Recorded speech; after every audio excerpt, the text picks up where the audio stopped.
Chapter 204. Luhangxiang was a very strange herb. It was said to be connected to Buddha, but there were very few people in the Shattered Cauldron realm who believed in Buddha, and they did not believe in the Buddha of Earth, but another Buddha that Lin Muyu was unfamiliar with. However, overall, they still believed in the type of people who lay down the butcher's knife and become a Buddha. I've seen Luhangxiang in the dragon-seeking forest. It's about 2 days' journey from here. Chu Chu nodded and said, "So, I'll go find Luhangxiang. Lei Hong, you stay in Zetian Hall for a few days and protect His Majesty and Her Highness. How about that?" Lei Hong nodded and said, "All right, then what about the Jin Pingmei?" "There's no need to look for the Jin Pingmei." Chu Chu smiled and said, "I've seen this herb before." "What?" "Songnan Province, Governor Hu Tianing's courtyard has a few Jin Pingmei trees. It's winter now and the plum blossoms are in full bloom. It's the best time to collect the Jin Pingmei." Chu Chu thought for a moment and said, "We'll send someone to Songnan Province's Five Valleys City to find Hu Tianing." "Who should go?" Lei Hong asked. Tang Xiaoxi volunteered and said, "Let me go." Chu Chu refused resolutely and said, "Firstly, Princess Shi, you haven't stepped into the heaven realm and your strength is insufficient. Secondly, the distance between the imperial capital and Songnan province is long. There are bandits, mercenaries, and people from the House of Chivalry. If there's any mishap, our entire plan will be in vain." As he spoke, Chu Chu looked at Lin Muyu and said, You already have the strength of a heavenly king, and you're also one of the newly conferred 4 heroes of Lanya. You also have a dragon talisman. How about this? You'll replace Princess Shi and go to Songnan province to get the Jin Pingmei. You only need to cut a branch and refine the medicinal essence." Lin Muyu said respectfully, "All right, I'll go." Qin Yin blinked her eyes, wanting to say something but hesitating. Lei Hong frowned and said, "When you committed a crime in Silver Fir City, Hu Tianing once sent several thousand elites of the Flying Mount camp to pursue and kill him. Although they failed, Hu Tianing's hatred for you is clear. Moreover, Hu Tianing is Yu's uncle. I suspect that it will be very inconvenient for you to travel to Tsangnan. At the very least, a single gilded dragon talisman is far from enough." "What else do you want?" Lin Muyu asked. "Let's ask His Majesty for an imperial edict. Since it's from His Majesty, I believe it won't be a problem to ask for this plum blossom." "All right." Chu Chu walked over and patted Lin Muyu's shoulder, saying, You must be careful along the way. Pick another 100 imperial guards from the Eagle Nest camp to accompany you. Helping Princess Shi to make a breakthrough is also one of the missions of the Eagle Nest camp. As a commander, you can't go to Songnan province alone." Lin Muyu squinted her eyes and said with a smile, "Could it be that Hu Tianing really dares to kill me? It's best to be careful." Chu Chu slowly put down the scroll in his hand and said with a smile, "Hu Tianing has been the governor of Songnan province for many years and can be said to be a feudal lord. Although he comes to the imperial capital to have an audience with His Majesty every year, as the highest governor and military commander of a province, his arrogance is growing day by day. We must guard against him." "I will be careful." "All right, prepare Yu's letter. If there are any mishaps, immediately send a letter to report to us." The next morning, after a short rest, Lin Muyu set off from the Eagle Nest camp with the Emperor's imperial edict in hand. Wei Chou, Xiahou Sang and the other capable subordinates were all brought along. In total, she brought 20 imperial guards and 80 elite imperial guards. All of them were cavalry. Outside the north gate of Yanlan City, the royal flag was swaying in the distance. The royal flag was embroidered with a large Qin character. Qin Yin and Tang Xiaoxi were there, waiting to send Lin Muyu off. Urging her horse forward, Lin Muyu dismounted and cupped her fists respectfully. "Xiao Yin, Xiao Shi, there is actually no need to send me off with such great fanfare. This will instead let others know." The cold wind caused Qin Yin's princess cloak to flutter. She walked forward and said with a smile, "Originally Xiao Shi also said the same thing, but I feel that it is better to let more people know that you are going to Songnan province so that Hu Tianing will treat you with more respect. And there is also a bit of truth." Lin Muyu nodded in agreement. "Oh right, older brother Yu, I still have a little gift to give you." But what? Lin Muyu asked in surprise. Qin Yin smiled with dimples and signaled the maid behind her, "Bring it over." "Yes, Your Highness." A maid came forward, holding a roll of white blanket embroidered with gold in her hand. It looked very expensive. Qin Yin reached out and held the blanket in front of her chest. Her pair of beautiful eyes looked at Lin Muyu without concealing her reluctance to part. She smiled slightly and said, "Well, this is the snow fox blanket. The golden flowers on the edge were personally embroidered by me. Older brother your trip to Zhangnan province will take at least 3 to 5 days. The wind is cold at night. You should cover yourself with the blanket, otherwise it will be bad if you catch a cold." Lin Muyu couldn't help laughing and said, "Xiao Yin is so careful. What do you think?" Qin Yin showed a trace of a little girl's look, pouted and said, "You also have to take proper care of your body. Although your physique may be stronger than ordinary people, it is still flesh and blood after all. If you don't take good care of yourself, if you get sick when you come back, won't you still have to trouble me and Xiaoxi to take care of you?" "That won't happen." Lin Muyu's heart warmed. She hugged the blanket and said with a smile, "Xiao Yin and Xiaoxi, don't worry, I can take care of myself. You see how old I am. You two are only 20 and I am 24. I am so much older than you two. If I can't take care of myself, then wouldn't I have lived these 4 years in vain?" Qin Yin burst into laughter. No matter what you say, you are right." At this time, Tang Xiaoxi also came forward and said, "Mu, don't just say goodbye to Xiao Yin. I also have something here for you." "Oh, what is it?" "Come, bring it here." Several guards of the Duke's mansion came forward, each of them holding something wrapped in white cloth. A faint fragrance filled their nostrils. Tang Xiaoxi opened one of the packages and said with a smile, "Here, fragrant beef loaf, good quality snow rabbit leg, and some fruits to help with digestion. You will need them for your journey." Lin Muyu didn't know what to say anymore. The two girls were really thoughtful, and he was already in tears of gratitude. He immediately wrapped the blanket around the warhorse and handed the meat to Wei Chou and Xia Hosang. He smiled and said, "Thank you, Xiaoxi. You are just as thoughtful as Xiao Yin." Tang Xiaoxi smiled faintly. "In any case, you should come back early. Just take the official road. You are the royal guard, and there are so many of you. Those mercenaries and bandits won't dare to do anything to you." Got it. Then I will set off." Lin Muyu flipped over and turned the horse around to face the two beauties. His expression became solemn, and he suddenly raised his right hand in front of his chest. He lowered his head slightly and performed a standard Empire military salute. His salute was not abrupt, but there was a kind of calmness and steadiness that came after being baptized by wind and frost.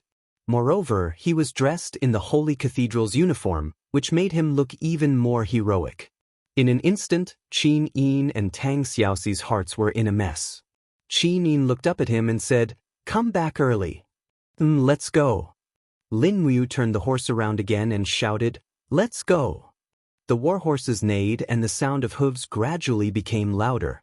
In the blink of an eye, the group had already left Lanyan City. When Lin Muyu and the others disappeared into the horizon, Qin Yin suddenly let out a faint sigh for no reason. She felt a sense of loss in her heart. She reached out to hold the Zine sword and felt the fiery holy power coming from the sword. She could not help but feel a warmth in her heart. She smiled and said, "Xiaoxi, let's return to Zetian Palace?" Tang Xiaoxi looked into the distance and pursed her red lips. She flipped over and mounted the horse, following Qin Yin. They galloped along the official road. After dusk, there were fewer and fewer people on the official road. Wei Chou asked as he galloped, "My lady, there is a post house 10 miles ahead. Should we rest there tonight?" "No need." Lin Muyu held the reins tightly and said, "Continue on our way. We will set up camp and rest at 9 o'clock." Time passed slowly. The sky was already filled with stars. Not long after it would be 9 o'clock. However, they were in the middle of nowhere. Lin Muyu raised her hand and said, "We will set up camp next to the forest and rest until sunrise tomorrow. We will set off immediately." "Yes, my lady." The group dismounted one after another. The soldiers of the spiritual medicine department began to cook. Lin Muyu tied up the warhorse and fed it some fodder. She then carried the dragon spirit sword and patrolled around the area to check the terrain. However, it was quite barren here. There were no traces of beasts, let alone humans. This night was destined to be very peaceful. Well, peace was better than anything else. After eating, Lin Muyu leaned against a corner of the tent to rest. She was covered with the snow fox blanket that Qin Yin had given her. She immediately felt a faint warmth in her heart. Qin Yin and Tang Xiaoxi were both attentive girls. Moreover, they were so good to her. What should she do? Although Lin Muyu was not very sensitive to feelings, she was not stupid. She had to make a choice. On the side, Xiahou Sang was sleeping soundly, snoring like thunder. After some time, Wei Chou suddenly opened the curtain and walked in. His expression was solemn. He pushed Lin Muyu's shoulder and said, "My lady, wake up." "Is it morning?" Lin Muyu asked. Wei Chou lowered his voice and said, "Our people found traces of a group of people 5 miles away. There are around 200 people and they are heading straight towards our direction. They will arrive within the time it takes for an incense stick to burn." "Oh, did you see who they are?" Lin Muyu sat up. "People from the House of Chivalry." "Oh." Lin Muyu frowned and said, "People from the House of Chivalry want to attack the Imperial Army again. Have they eaten a bear's heart or a leopard's heart?" Wei Chou smiled faintly and said, "After His Majesty ordered the annihilation of the House of Chivalry in the North Ridge province, these people from the House of Chivalry have become more and more rampant. They are even shouting rebellious slogans." "What slogans?" "I dare not say. Speak." "His Majesty is a tyrant and a fatuous ruler. The Imperial Army is just a group of loyal dogs that should not exist in this world." "Is that so?" Lin Muyu narrowed her eyes. Naturally, she knew what the House of Chivalry was like. However, since they were so arrogant, there must be someone behind them. Moreover, this person was definitely a schemer. Sometimes, an opponent like Zhen Yifan was not scary. Instead, it was an opponent who hid behind the scenes and plotted against them that was the scariest. "My lady, what should we do?" Wei Chou asked. Lin Muyu raised her sword and said, "Don't make a sound. Wake everyone up and maintain the bonfire outside the tent. Everyone is to hide in the forest on the east side. When the people from the House of Chivalry come, we will kill them all." Wei Chou's eyes were filled with excitement. Chapter 205. The snow in the forest had melted, but the night wind was so cold that even someone as strong as Xiahou Sang could not help but clench his teeth. He held his sword and hid in the grass. He lowered his voice and said angrily, "This group of rebellious traitors disturb my sleep. How hateful! My lord, should we kill them all or?" Lin Muyu said lightly, "What do you think?" Xiahou Sang's eyes flashed and he said, "Kill." Lin Muyu asked again, "Wei Chou, what do you think?" Wei Chou gripped the demon-devouring bow tightly, his eyes glowing faintly under the moonlight. His expression was solemn as he said, "Although most of these chivalrous men are commoners, most of them have been instilled with the ideals of the House of Chivalry.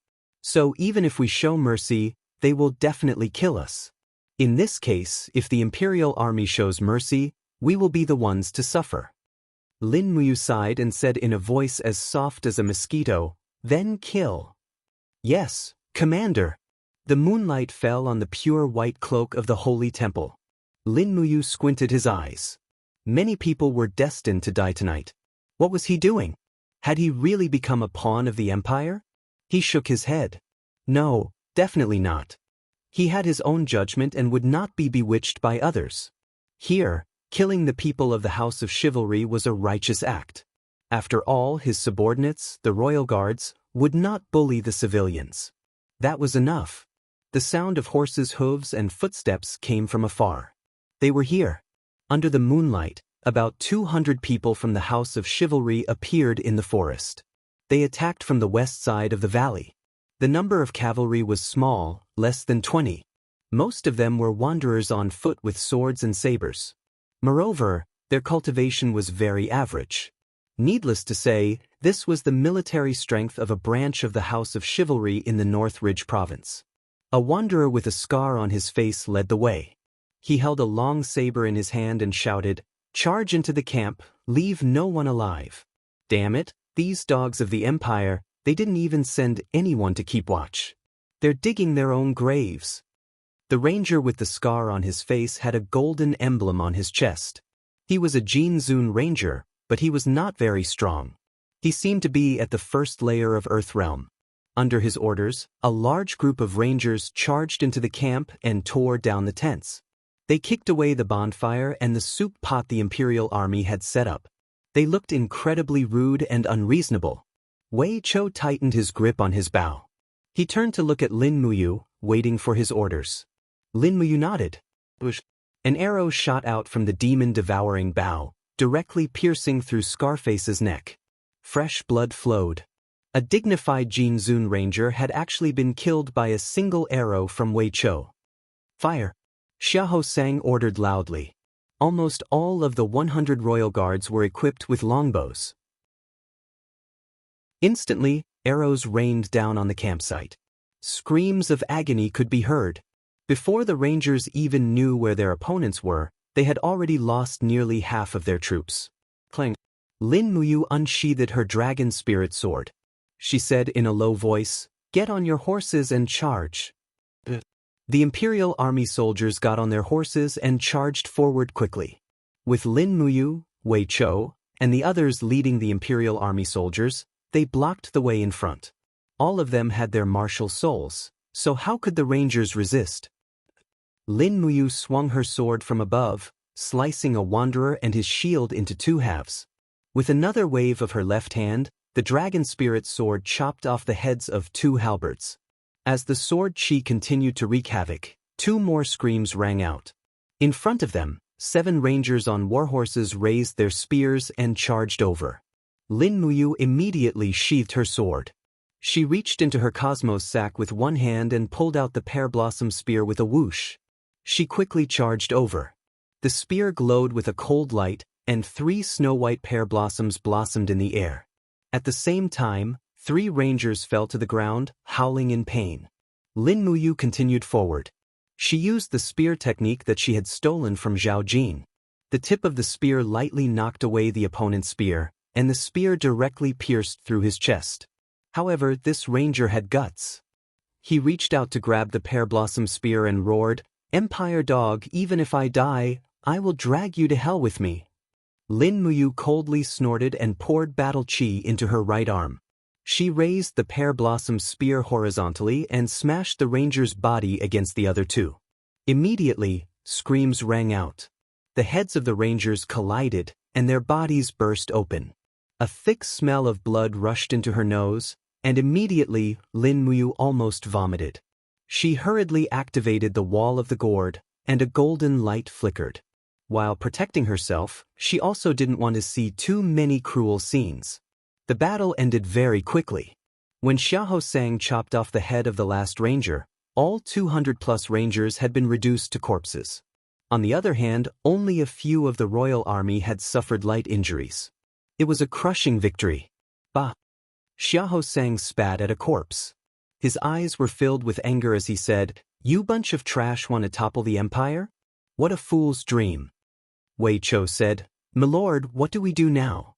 Lin Muyu wiped the blood off the pear blossom spear and said, "Search these corpses to see if there's anything valuable on them, then bury them all. We'll set out tomorrow morning." Xiahou Sang mumbled, "Milord, why bother burying the corpses of these traitors? In my opinion, we should just leave their corpses in the wilderness and let the wild beasts feast on them. At the very least, we should set up stakes along the way and chop off their heads. This will serve as a warning to those who have rebelled against the empire. Let's see if they still dare to act so insolently." Lin Muyu frowned. "If that's the case, I'm afraid we'll really become the empire's dogs in their eyes. His Majesty Qin Jin is a benevolent ruler and doesn't want to kill too many people. If we act so cruelly, we'll be playing right into their hands." Xiahou Sang was startled. He hurriedly cupped his fists and said, "This lowly general has not thought things through. Please punish me, my lord. There's nothing to punish. Get back to work. Yes. Before long, Wei Cho walked over with a blood-stained document in his hand. My lord, there's something you need to take a look at. Oh, what is it? This is a customs clearance document. Lin Muyu unfurled the scroll. Although it was stained with blood, it did not affect her reading. It was a customs clearance document from Tsangnan Province to Lingbei Province. There was even the seal of the governor's office of Tsangnan Province on it. Moreover, the clearance document indicated that the target of entry was the 100 people from the House of Chivalry. Wei Cho said coldly, "It seems that this governor of Tsangnan Province, Hu Tianning, is really not simple. His Majesty ordered the extermination of the House of Chivalry, yet he still dared to privately issue a customs clearance document to the people of the House of Chivalry. Could it be before that? No." Wei Cho said decisively, "The day after the assassination in Deer Garden, His Majesty sent out a letter to announce to the world. But this customs clearance document is dated 5 days ago. No matter how you try to explain it, you can't get away with it." Lin Muyu rolled up the document and stuffed it into her Qiankuan bag. She said with a smile, "Just pretend you didn't see this piece of paper." Wei Cho understood tacitly, "Yes, my lord." Hu Tianning was the provincial governor and held the military power of nearly 100,000 troops. This kind of feudal lord could not be casually touched. Just this document was not enough to convict him. Moreover, this time Lin Muyu came to Tsangnan Province with a request from Hu Tianning. Even if she wanted to make a move, she had to wait until she obtained the Jinping Mei. 3 days later, the Imperial Guards finally arrived at the core city of Tsangnan Province, Five Valleys City. Five Valleys City was one of the 7 famous cities of the empire. It was famous for its water and rice. It had a population of 2.4 million people. The land was fertile and the population was abundant. It was said that half of the food of the imperial capital Lan Yen City came from Five Valleys City. It was precisely because of the products of Five Valleys City that Qin Jin ordered the construction of this official road known as the Grain Road 10 years ago. Looking from afar, the outline of Five Valleys City was very majestic. Although it was not as towering as the imperial capital Lan Yen City, it could be considered to have a different style. The city walls of about 10 meters high surrounded the entire Five Valleys City, and one could not see the end of it at a glance. On the main road, there was an endless stream of merchants and civilians, and patrolling guards could be seen everywhere. When Lin Muyu and the others appeared in the sight of the city, a cavalry team in the city came to greet them. The leader was a man who looked like a scholar, but had a protruding mouth and monkey-like cheeks. He smiled and cupped his fists, saying, "I am Hu Yang, commander of the governor's office. Greetings, Milord Lin Muyu, the second of the 4 heroes of Lan Yen City. Milord's presence in Five Valleys City makes us feel honored. The governor has sent me to welcome Milord." Lin Muyu smiled slightly. "Milord is too polite. Commander Lin Muyu has come from afar. You must be tired. Please follow me into the city. Governor Hu Tianning has already set up a banquet in the governor's office." "Okay, thank you." Xiahou Sang laughed secretly. "This Hu Tianning is quite sensible." Lin Muyu turned around and glared at him. Immediately, Xiahou Sang did not dare to say anything more. Along the way, they entered Five Valleys City in a grandiose manner. When passing through the market, they saw many naked girls dressed in alien costumes being escorted by a group of soldiers. There were about hundreds of people. Some were crying, and some were looking at the people around them with cold eyes. Their eyes were full of hatred and anger. Lin Muyu asked with a smile, "Milord Hu Yang, what's the matter with these women?" Hu Yang's gaze swept across and revealed a trace of contempt. He smiled and said, "These are the barbarian sluts of Lingdong Province. Last month, there was a rebellion in Lingdong Province. 20,000 barbarian soldiers crossed Tianshu Province along the Qinling Mountains and attempted to attack our Five Valleys City. However, Governor Hu Tianning ordered the Flying Mount Battalion to attack. More than 10,000 heavy cavalry of the Flying Mount Battalion quelled the rebellion at almost zero cost." As he spoke, Hu Yang curled his lips and smiled. Well, these women are all barbarian sluts. After they were captured, they were sold as female slaves. They are very cheap. You can buy one for just a few Jin coins. Some of the more hot-tempered barbarian women can be bought for just a few dozen silver coins. Hey, my lord, are you interested in these women? Lin Mu shook her head, smiled, and said, how could that be possible? I'm not that kind of person. Hu Yang also smiled, my lord, you are so handsome. Indeed, you don't need these lowly barbarian women. By the way, my lord Hu Yang, what will be done with these female slaves in the future? Hu Yang said, those who are good-looking will usually be bought by the nobles or the rich to be kept as their exclusive property. Those who are average or below will mostly be bought by the army to be their concubines. Of course, after defeating the enemy, the army has basically captured enough women to be their concubines, so there is no need to buy too many. Lin Muyu was a little surprised. Is it the rule of the empire to capture women every time they conquer a city? Hu Yang nodded. Yes, this is an unwritten rule. Otherwise, the morale of the army will be damaged. I see. Chapter 206. This time, Lin Muyu did nothing, because he could not save these barbarian girls with his ability, and he could only see hatred in their eyes. Lin Muyu knew that he was not the reincarnation of a living Buddha, so he did not bother to be a good person. Some things were better to let nature take its course. The governor's mansion was exceptionally luxurious, even more so than the duke's mansion where Tang Xiaoxi lived. On the doorpost of the duke's mansion in Five Valley City, reliefs were carved with real gold. The images of rice, livestock, rice, and fish were vivid and lifelike, symbolizing that the city was famous for its animal husbandry, fishing, and planting, as well as its strong army and horses. On the Gilded steps, the provincial governor, Hu Tianning, dressed in military attire, walked down step by step with his hand on the hilt of his sword. He cupped his fists and smiled. Welcome, Lord Lin Muyu, one of the 4 heroes of Lanyan, to Five Valleys City.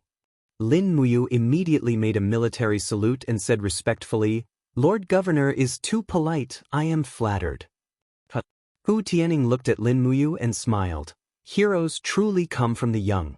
Lord Lin Muyu was just a nameless junior when he left Silver Fir City, but now you've become an outstanding general personally appointed by His Majesty. A scholar who has been away for 3 days must be looked at in a new light. Hu Tianning has no choice but to admire you. Come, my lord, you must be exhausted. Follow me to the dining table. Thank you. Lin Muyu cupped his fists, and the attendants led the horses away, while Wei Chou, Xiahou Sang, and the others followed with their weapons. Five Valleys City was only the center of a province, and could not be compared with Lanyan City. Moreover, Lin Muyu came with the emperor's edict this time. No matter how strict the governor's mansion was, they dared not disarm Lin Muyu and the others. In the hall, a grand luncheon was held to entertain the distinguished guests. Hu Tianning sat at the host's seat, while Lin Muyu sat at the second seat. Opposite Lin Muyu was a young general of about 30 years old. Judging from his aura, this person had stepped into the heaven realm, and was probably the strongest general in the entire governor's mansion. Come. Hu Tianning raised his cup and said with a smile, Today the distinguished guests have come to Cangnan province. Everyone in Five Valleys City rejoiced. Drink with me to welcome Lord Lin Muyu. Everyone raised their cups and drank in one gulp. Suddenly, a burning sensation slid down his throat. Lin Muyu sat there steadily, nodded and smiled. Thank you for your hospitality, Lord Governor, I am very grateful. Hu Tianning laughed. You don't have to be so polite. Come, let me introduce you, this is General Long Qianlin, who was personally conferred the title of Eastern Suppression General by His Majesty 2 years ago. He is currently in charge of Cangnan Province, in charge of 120,000 soldiers in Cangnan Province. Moreover, General Long Qianlin has achieved success at a young age, and Lord Lin Muyu is also a young hero. We can learn from each other. Long Qianlin cupped his fists and said respectfully, Subordinate pays respect to Lord Lin Muyu.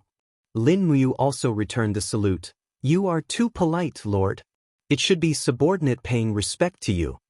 In terms of military rank, Long Qianlin was a 4th-grade general, while Lin Muyu was only a 6th-grade general. They couldn't be compared at all. However, the main reason why Long Qianlin was so respectful should be because of Lin Muyu's identity.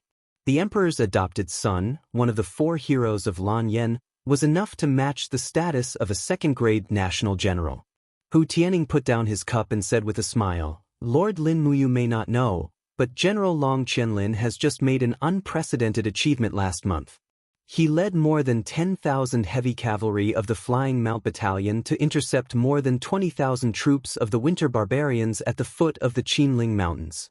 He forced the barbarians to hastily engage in battle with the tactic of setting fire to their main camp. He won a great victory, beheaded more than 10,000 people, and lost less than 1,000 of his own men. He can be called a famous contemporary general." Lin Muyu was stunned for a moment, then said with a smile, "So the battle to defeat the barbarians was commanded by Lord Long Qianlin? My apologies, my apologies." Long Qianlin couldn't help but be a little mischievous and said helplessly, "Actually, those barbarians don't know the art of war.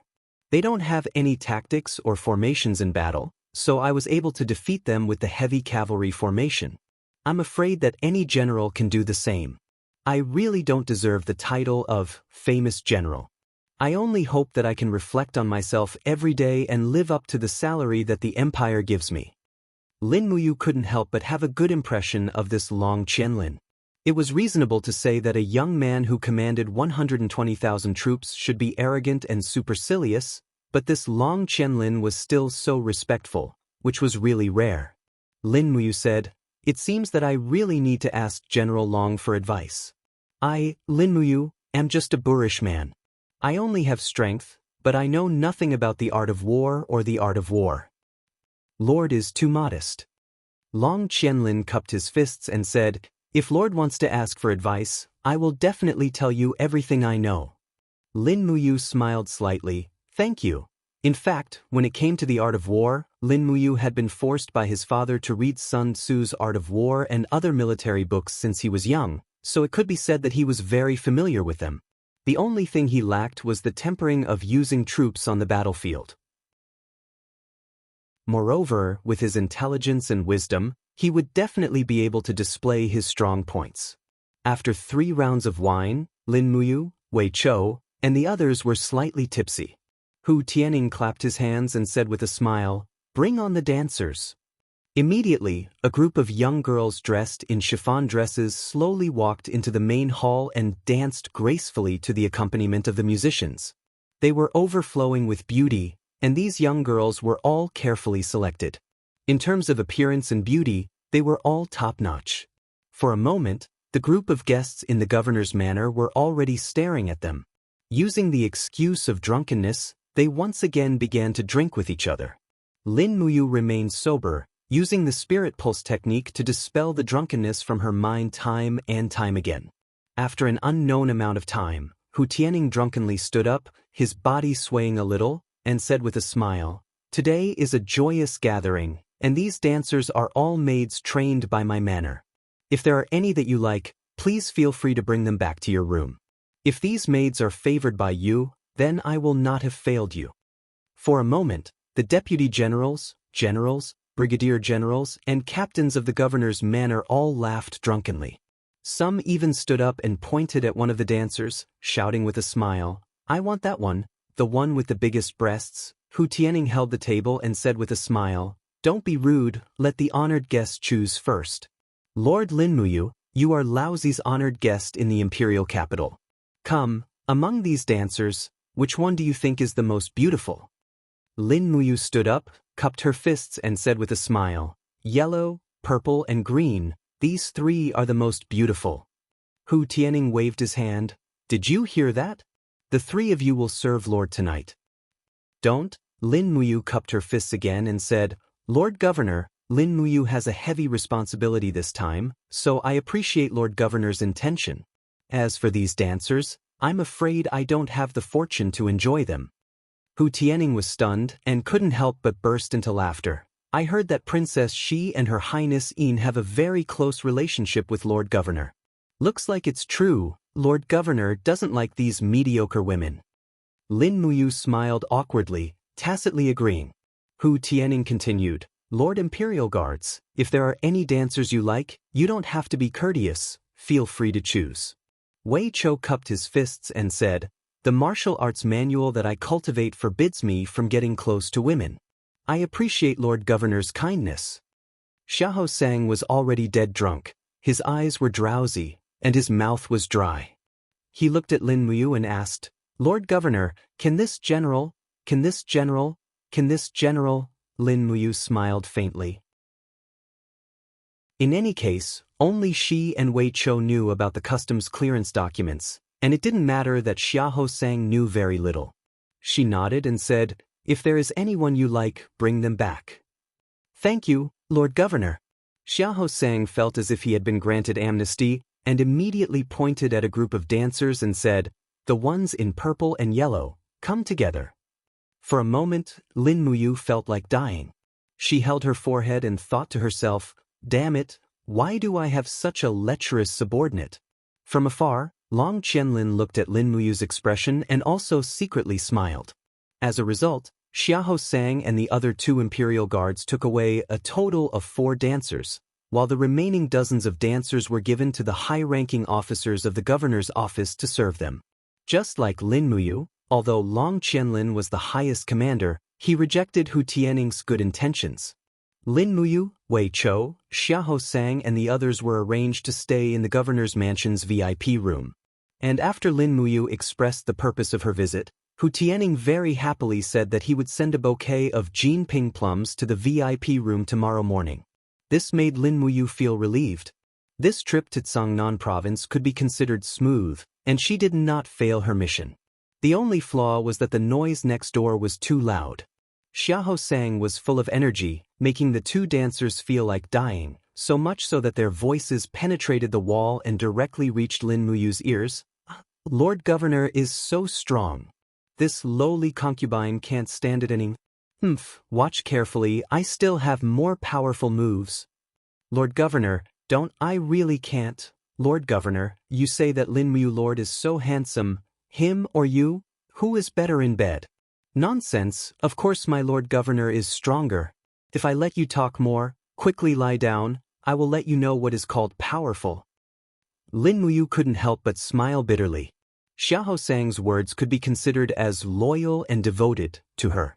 Walking out of the door, it was a bleak winter, and the fallen leaves in the courtyard slowly rolled with the wind. Lin Muyu casually pulled out the dragon spirit sword, and with the help of her tipsy state, she danced a set of wind-riding sword technique. When she sheathed the sword, she heard applause coming from outside. In the darkness, a man came in. It was the general of the east, Long Qianlin. General Long hasn't slept yet? Lin Muyu smiled slightly. Long Qianlin also smiled. Isn't Lord Governor also awake? Just now I saw Lord Governor's swordsmanship. It is indeed outstanding, and can be considered to have reached the realm of lightness. My third-rate swordsmanship, it is not worth mentioning. Lin Muyu laughed, pointed to the stone table next to her, and said, would General Long like to sit? Yes. Long Qianlin immediately sat down, and asked with a smile, is it the first time Lord Governor has come to Five Valleys City? What do you think of Five Valleys City? It is very rich, and the soldiers are strong. I saw those prisoners of war on the street. Lord Governor, are you referring to those barbarian girls? Long Qianlin's expression darkened, and he said, many of those girls were forced to pick up crude weapons to rebel before they reached adulthood, but in the end, they became the meritorious service of a third-rate general like me. Lord Governor, if I say this, will you look down on me? Lin Muyu was stunned. No. Long Qianlin pressed his hand on the cold stone table and said with a smile, I don't know how many people died in vain in this battle. I really don't know when the world will truly be at peace. General, are you dissatisfied with the current situation?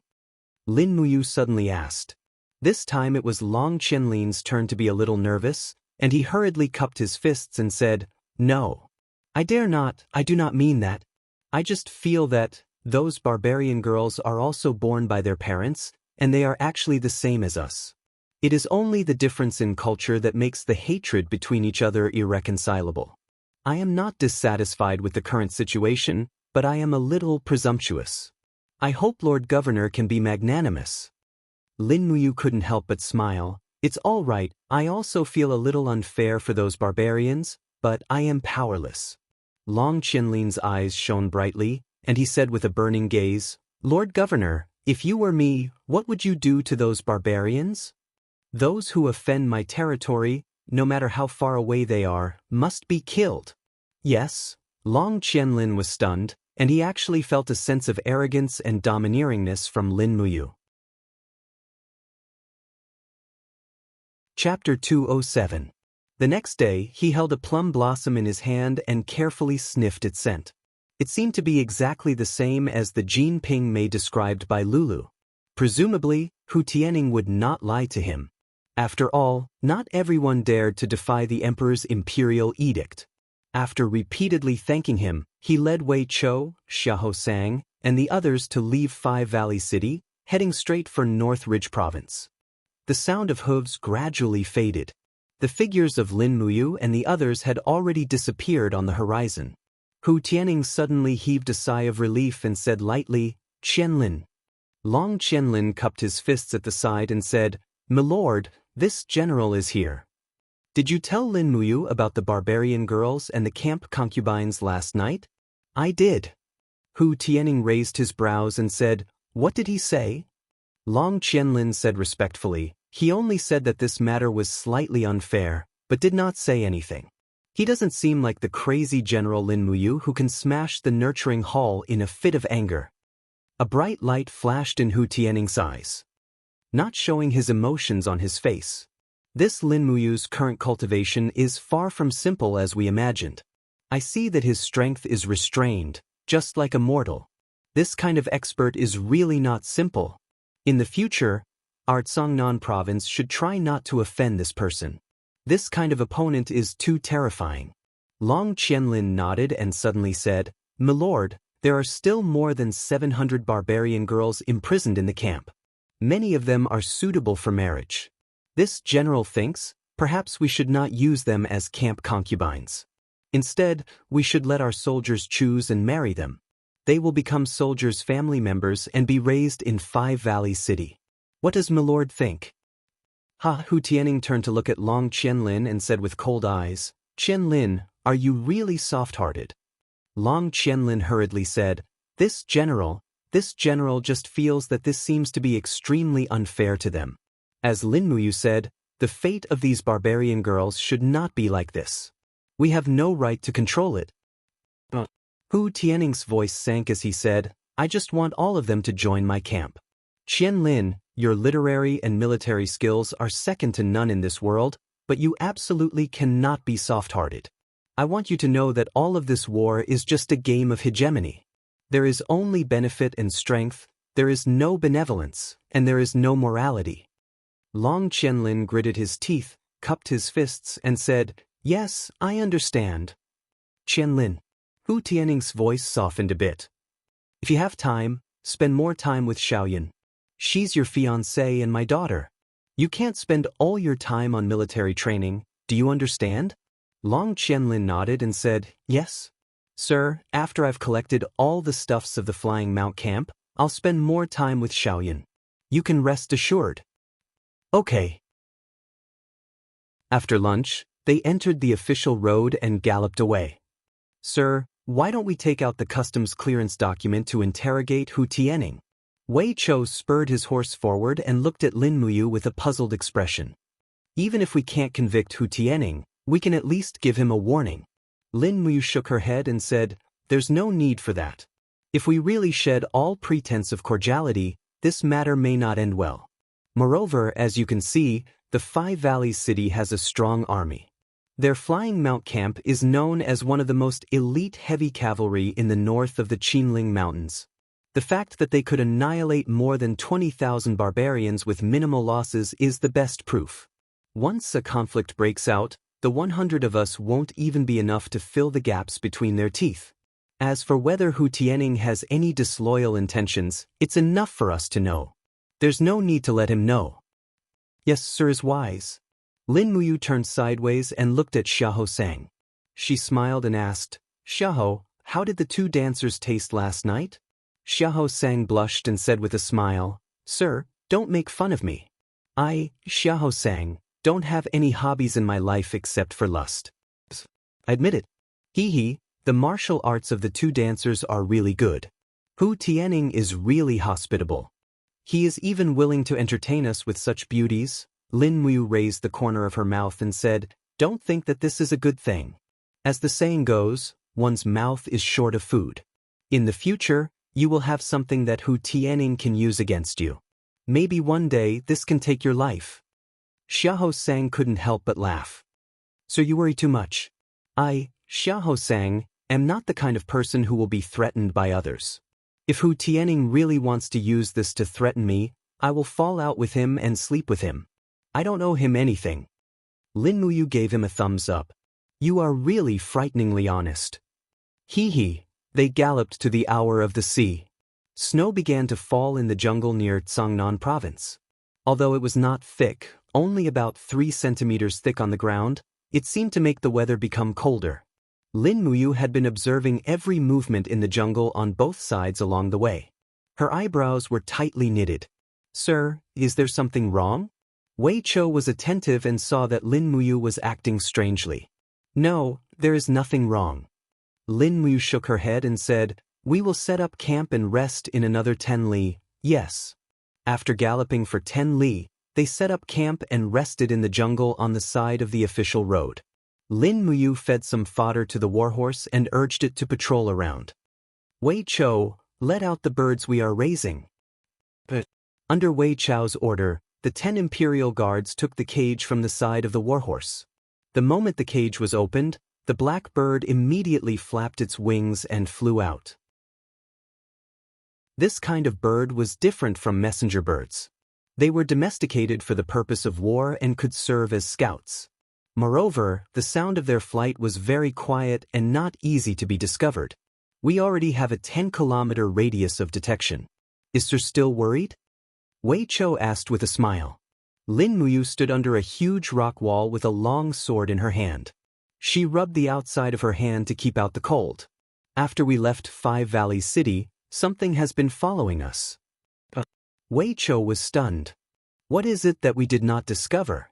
It doesn't look like a human. Lin Muyu narrowed her eyes and whispered, It looks like a kind of wild beast. I have seen the footprints of that kind of beast many times in the snow. 3 palms, each palm print is in the shape of a diamond. Do you know what it is? Leopard wolf? Wei Chou was shocked and said, According to Sir's analysis, this kind of beast is the legendary leopard wolf. It is said that there are people in the Imperial Army who domesticate this kind of leopard wolf, just like taming hounds, but the leopard wolf is smaller and faster. More importantly, the leopard wolf's sense of smell is hundreds of times stronger than that of a hound, and it is very convenient to use it to track. Could it be that there are people in Five Valleys City who domesticate leopard wolves? Lin Muyu said lightly. It's hard to say. Wei Chou frowned and said, The Five Valleys City can indeed be said to have a strong army and strong horses. Moreover, that Long Qianlin is also a peerless general talent. With him in the army, it might not be impossible to tame leopards and wolves. My lord, we might really have our eyes on them. Lin Muyu said lightly, Order everyone to not take off their armor tonight. Sleep tight and be ready to attack at any time. Tie the warhorses to the side of the camp and don't go too far away. Once the scout birds send the news, everyone must prepare for battle. First, find out who the opponent is, and then fight if we can beat them. If we can't beat them, run. Our warhorses are all good horses in the western regions. We can definitely outrun them. It was already late at night after they hurriedly finished the military meal. Lin Muyu did not sleep. She tied the warhorses to the side of the central tent and jumped on a high rock at the side of the camp. She reached out to sweep away the snow and lifted her cloak to cover her head. Her pair of clear eyes quietly looked into the depths of the forest in the snow. At the same time, she gradually spread out the spiritual pulse technique. With her current cultivation, she could roughly rely on the spiritual pulse technique to sense the movement within 5 miles, and perhaps it was more useful than the scout birds. After a day of running, she was slightly tired. She gradually closed her eyes and slowly took a nap on the huge rock with her long sword in her arms. After an unknown period of time, an extremely strong fluctuation suddenly came from the spiritual pulse technique. A large group of people with slightly stronger auras entered the detection radius of the spiritual pulse technique. Lin Muyu immediately opened her eyes and flipped down the rock. After she mounted her horse, she came to the camp and said in a low voice, "Everyone, get up. Someone is coming."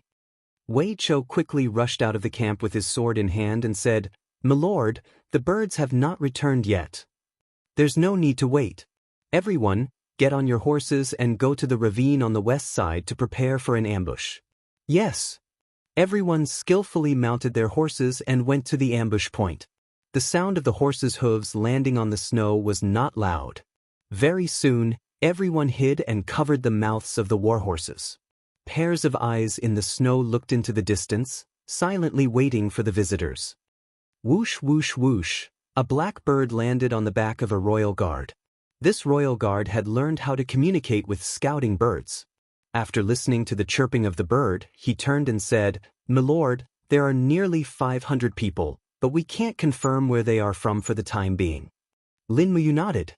In fact, her spiritual pulse technique had already detected this group of people. There were more than 500 auras, and the strongest one was about the third heaven of the earth realm. There were dozens of people who were basically in the human realm. The rest were not cultivators and were just ordinary boors. However, with so many people moving together, it was obvious that they were not simple. "Don't make a sound. Control your auras and wait for my orders before acting," Lin Muyu said lightly. Yes. First, they had to determine who they were. There was no light in the snowy night. In the darkness, vague figures appeared on the forest path. All of them were riding on warhorses, but the hooves were obviously wrapped in cloth, so the sound of the hooves was very soft. This group of people also lit torches, and all of them were silent. They were much more cautious than the people from the House of Chivalry they had met before. Lin Muyu took a closer look, and under the faint light, she still saw the golden emblem on the neck of the leader. However, it was not the Jianghu Ranger, but a chess user. Sure enough, it was the people from the House of Chivalry again. However, this time, it should be the people from the Tsangnan province's headquarters. With such a large number of people, and a chess user personally coming forward, Wei Chou turned to look at Lin Muyu, asking if they should act. Lin Muyu slowly opened her palm, and a golden light bloomed. The gourd marshal's soul had already come out of her body. She suddenly shouted, "Royal Guard, close your eyes." The golden gourd soared into the sky, and in the next moment, Lin Muyu activated the special ability of her martial soul, Light of Dawn. A dazzling light bloomed in the dark night, as if it was daytime. Such a strong light in a dark space was obviously not something that a normal person's eyes could withstand. In an instant, a large group of rangers were so blinded that they could not open their eyes, and were in a mess. Whoosh! A bunch of gourd vines broke out of the ground, and directly wrapped around the body of the chess user's warhorse. Lin Muyu raised her hand, and a small magic sonar blade silently flew out. The blade was enshrouded in a dense battle aura, and in the blink of an eye, a golden light flashed, and she became invisible. At the same time she shouted, "Open your eyes and release the arrows." Chapter 208. Yu Yishur gripped his steel saber and stared at the air in front of him. He could feel the ripples of air being cut, but he couldn't see anything. He could only raise his saber in front of his chest to block the attack. He felt a sudden chill on his neck, and he felt as if his soul had been stripped from his body. He could no longer muster any strength. Puff! The little magic sonar saber revealed its true form after being stained with blood. It spun rapidly in the air, and the sky beast's soul hidden in the saber quickly evaporated the blood. It became invisible again and slashed diagonally into the neck of another Jianghu Ranger. Only the sound of the saber could be heard, but not seen. These cultivators didn't cultivate any secret arts like the spirit pulse technique, so they couldn't block the magic sonar saber's attack even if they could hear it. The little magic sonar saber killed 2 people in a row. One was Yu Yisher, and the other was Jin Zun. This was the first time the recast magic sonar saber was used, and it had already made a great contribution. Whoosh whoosh whoosh, arrows flew everywhere, and in an instant, dozens of rangers were killed or injured on the small path. However, they were still brave. Many of them raised their swords and rushed into the gully, fighting with the royal guards. Kill! The dragon spirit in Lin Muyu's hand fell into the crowd in a beautiful arc, killing more than 10 people in an instant. However, there were too many rangers, and the enemy had mobilized at least half of the main altar's men. For a moment, the two sides were in a stalemate. The royal guard's advantage was their strong individual combat strength. Wei Chou, Xiahou Sang, and the others all raised their weapons and killed in the crowd. The other 18 royal guards also did their best. Their martial souls shone in the forest, and at the same time, clusters of torches were lit, illuminating the surroundings and making the battle even more tragic. Both sides showed no mercy and fought with their lives on the line. Lin Muyu wielded her long sword as she galloped past. Her long sword smashed a shield into pieces and chopped off the ranger's arm. Instantly, the ranger howled in pain as he rolled on the ground. Losing an arm in an instant, the pain was unimaginable. At the same time, a royal guard fell to the ranger's messy swords. More than 100 rangers in the back took out their bows and arrows and started shooting from afar. In the blink of an eye, another 7 or 8 royal guards fell to the ground in pools of blood. Buzz! Lin Muyu opened her hand, and the golden wall of the gourd quickly expanded into a wall in front of everyone. The arrows collided with the wall of the gourd, but they could not penetrate it at all. Looking at the people behind her, Lin Muyu shouted, "Quickly clear the area and retreat." Yes. Wei Chou, Xiahou Sang, and the others fought the enemy with all their might. In just a short while, the 300-plus rangers behind them had all turned into corpses. However, it was clear that the royal guards had suffered heavy losses as well. Many of them were lying motionless on the snowy ground. With the golden wall of the gourd in hand, Lin Muyu shouted at the rangers who were shooting arrows in the distance, "We are the royal guards of Lanyan City. You have repeatedly attacked us. Are you really not afraid of death?" In the distance, a silver exalt ranger held a longbow in his hand and said with a cold expression, "You dogs of the Empire, you have killed so many of our brothers, and you still want to leave here alive?" Without saying a word, Lin Muyu opened her right hand and lightning raged. Suddenly, the dragon spirit sword broke through the air and pierced the neck of the silver exalt ranger like lightning. He wanted to continue speaking, but his Adam's apple had completely turned into a pile of minced meat. How could he speak? He fell to the ground with a roar like a wild beast. Lin Muyu raised her hand and caught the long sword that was flipped back to her. She said lightly, "All of you, scram, if you don't want to be killed." The group of Bronze Exalt Rangers and Iron Exalt Rangers looked at each other. They had already lost their composure. How would they dare to challenge the god of slaughter, Lin Muyu? One by one, they raised their longbows and quickly turned and disappeared into the woods. "My lady!" Wei Chou urged his horse forward. His face and battle robe were covered in blood. He said, "Do we chase after these traitors?" "No need." Lin Muyu put away the wall of the gourd and took a deep breath to stabilize her restless internal breath. She looked at the corpses on the ground and said, "After they failed their mission, they will soon come after us again. Let's leave quickly. We have already lost a lot of people. I don't want everyone to die here." "Yes, break camp and hurry through the night." They hurriedly buried the bodies of their companions. The battle lasted less than 10 minutes, but 21 Imperial guards were killed, 11 were seriously injured, and 32 were lightly injured. Almost half of them were wounded. Only Lin Muyu, Wei Chou, Xiahou Sang, and a few others who were above the third heaven of Earth realm were unharmed. But this was enough to make Lin Muyu's heart ache.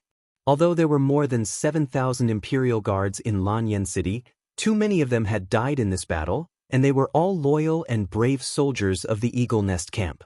If one died, there would be one less. Even if they were replaced, they would only be new soldiers. Their combat ability could not be compared at all. In the early hours of the morning, the war horses were snorting violently. Lin Muyu held the reins and kept moving forward at a high speed. They had to reach Lanyan City as soon as possible, or the House of Chivalry would not let them have an easy time. At this point, they could no longer rest for the night. After discussing with Wei Chou and Xiahou Sang, they set off at night. If they did not sleep for a day and a night, they would probably reach Lanyan City directly. Sure enough, the House of Chivalry did not have many horses, so it was impossible for them to use cavalry to chase and kill. In this way, they naturally could not catch up with Lin Muyu and the others. After a day and a night of running, several war horses were so tired that they were foaming at the mouth. Fortunately, on the morning of the third day, they could see the outline of Lanyan City in the distance. But suddenly, the spiritual pulse technique once again sensed the dense aura of experts appearing on the road in front of them. Lin Muyu hurriedly raised his arm and shouted in a low voice, "Draw your swords and prepare for battle." Xiahou Sang pulled out the spear from the back of the horse, while Wei Chou took out the demon-devouring bow. It was always good to be able to kill a few people before the close combat.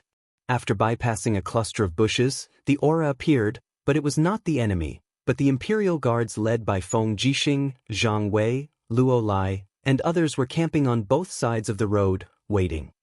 "They're here." Zhang Wei laughed and said, "Lady Lin Muyu and the others have returned safely." Feng Jixing hurriedly mounted his horse and greeted them with a smile. Have you been all right?" Lin Muyu shook her head and said, "What happened, Brother Feng? Why are you waiting for us outside the city?" "It's a long story." Feng Jixing frowned and said, "Let's talk on the way." The Imperial Guards all mounted their horses and protected the group of Imperial Guards. Feng Jixing and Zhang Wei stood on either side of Lin Muyu to protect her. They all looked very serious. "What happened?" Lin Muyu asked. Feng Jixing said, "After His Majesty ordered the annihilation of the House of Chivalry, the local officials and troops did not do their job well. The House of Chivalry became more and more arrogant.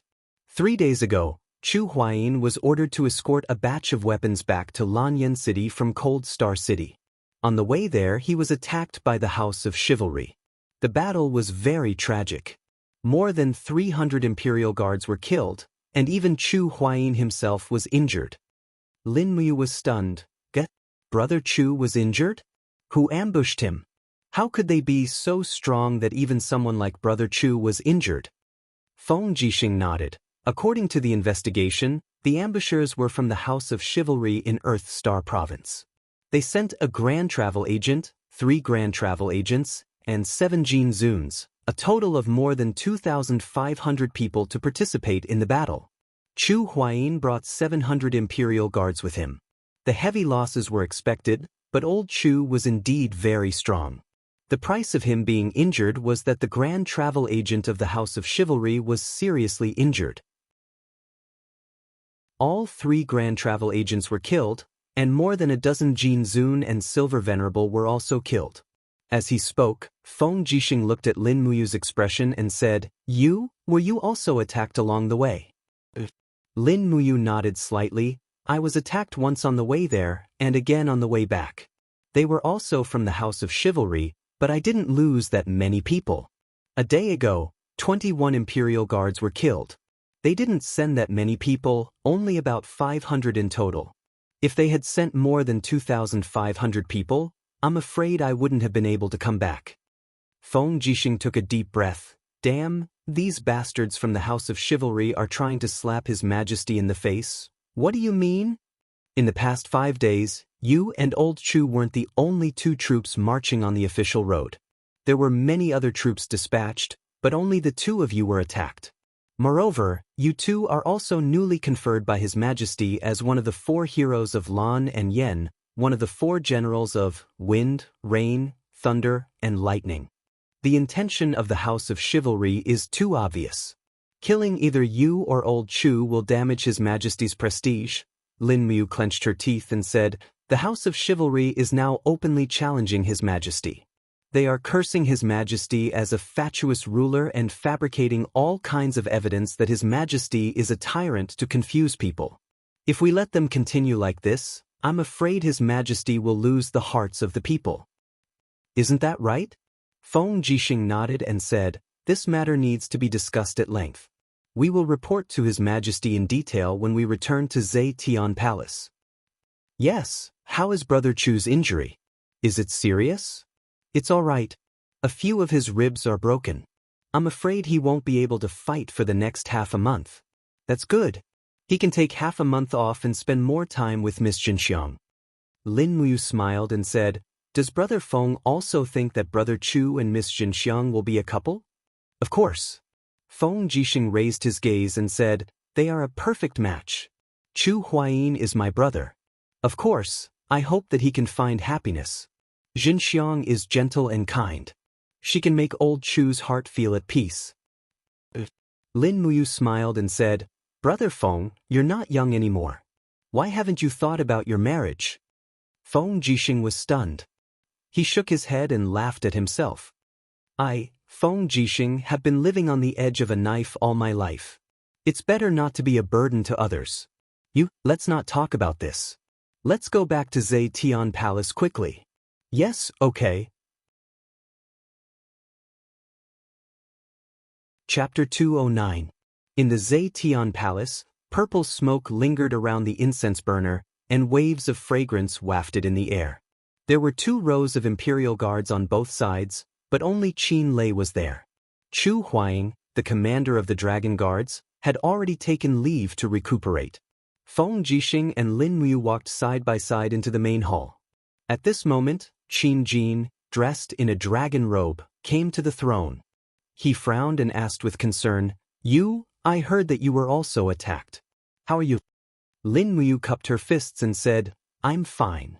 I only lost 21 brothers of the Imperial Guards. Qin Jin heaved a sigh of relief and said, it's good that you're fine. I can't let 2 of my wind, rain, thunder, and lightning generals get hurt at once.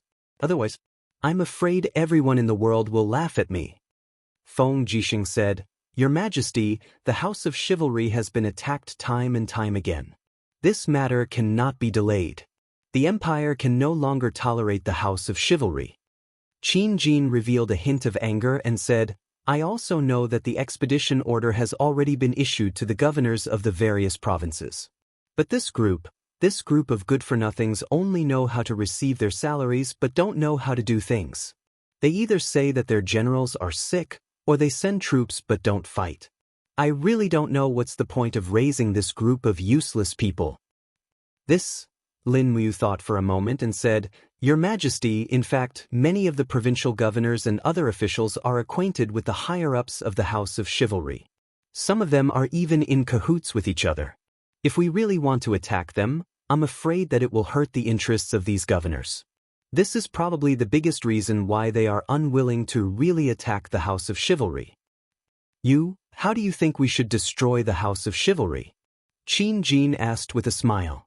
Lin Muyu cupped her fists and said, Just send the generals to lead the troops to attack them.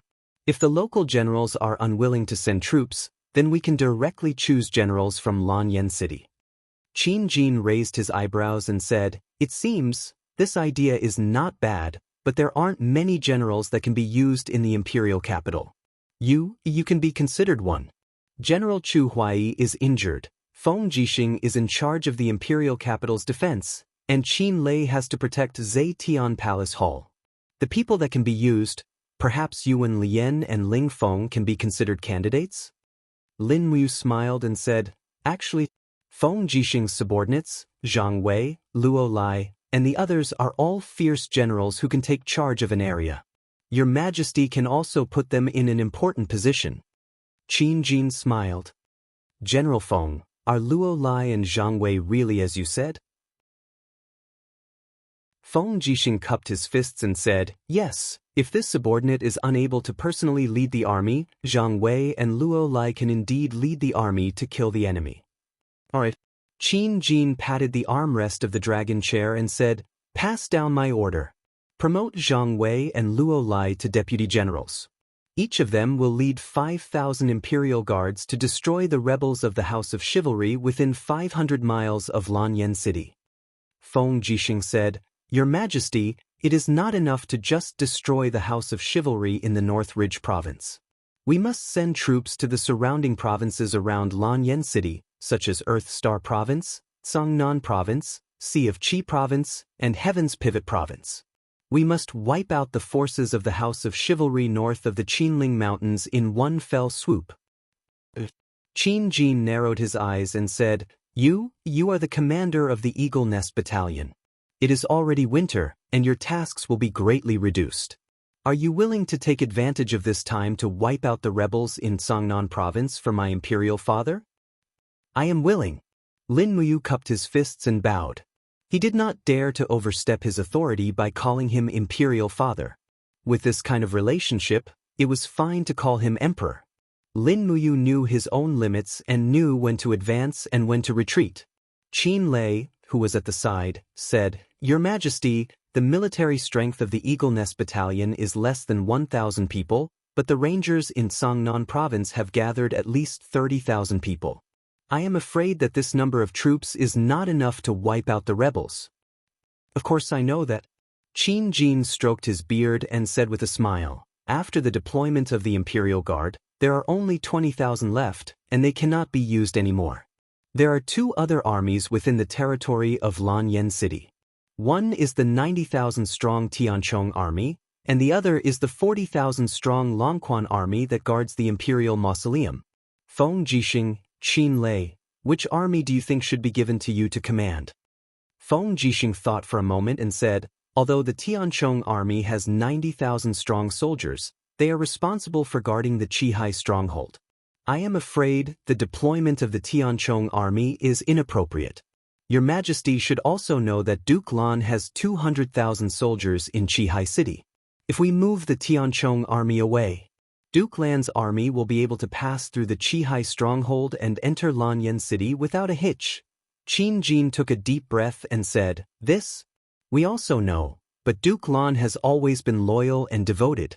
He should not be disloyal. Besides, isn't Shao Shi still in Lanyan City? Shao Shi is only. Feng Jixing wanted to say something, but stopped himself. His eyes flickered as he cupped his fists and said, This general only has a suggestion. As for the specifics, I will leave it to your Majesty to decide. Qin Lei, what do you think? Qin Jin looked at Qin Lei.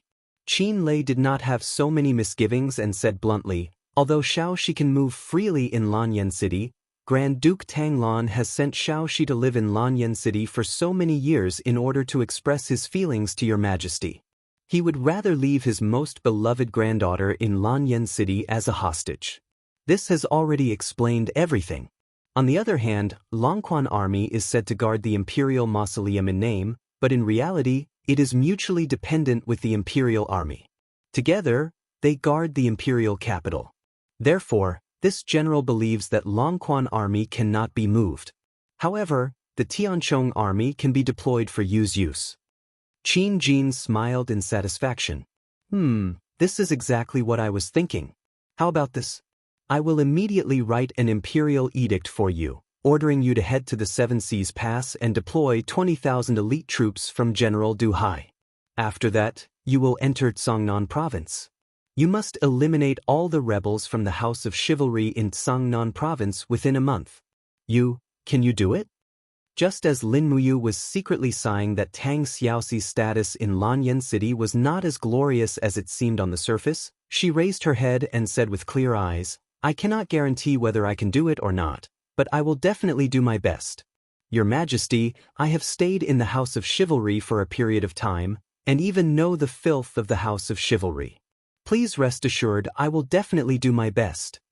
Qin Jin could not help but laugh. Yu's words make us very happy. Good, I will immediately write an imperial edict and prepare the tiger seal for you. In addition, I will promote you to be the general of the south, so that you will have the authority to command 20,000 troops. Many thanks, Your Majesty. Lin Muyu cupped her fists and at the same time asked in a low voice, The general of the south? Just how high is his rank? Feng Jixing laughed in a low voice and said, The rank of the general of the south is much higher than your previous rank of General Long Xiang, and your commanding power is captaincy. In short, You can only command 20,000 people if you were the general of the South Seal. Otherwise, how will you be able to command the generals under you if they are all of a higher rank than you? Lin Muyu was pleased. I understand. Not long after, the imperial edict was written. Qin Jin's handwriting was excellent, and even without the emperor's seal, others would probably be able to recognize it. However, with the golden clay seal, it was even more convincing. At this time, an official handed the general of the South seal and token to Qin Jin. Qin Jin walked forward and said in a low voice, "General of the South, Lin Muyu, receive my seal." "Yes, your majesty." Lin Muyu cupped her fists and bowed. She lowered her head and opened her hands to receive the seal. Beside the heavy blood-red general seal, there was a golden general token with the words South carved on it. The seal was too heavy and he couldn't bring it along with him at all times, but this token could prove Lin Muyu's identity and status. He couldn't help but feel a little happy. Perhaps it was because the military rank of the Xiang Dragon General was too low that he didn't even have a seal, but now he could finally have his own identity and status. Qin Lei chuckled at the side. "Congratulations to you for being promoted to the rank of captaincy." Lin Muyu replied with a smile, "Thank you, Commander Qin Lei."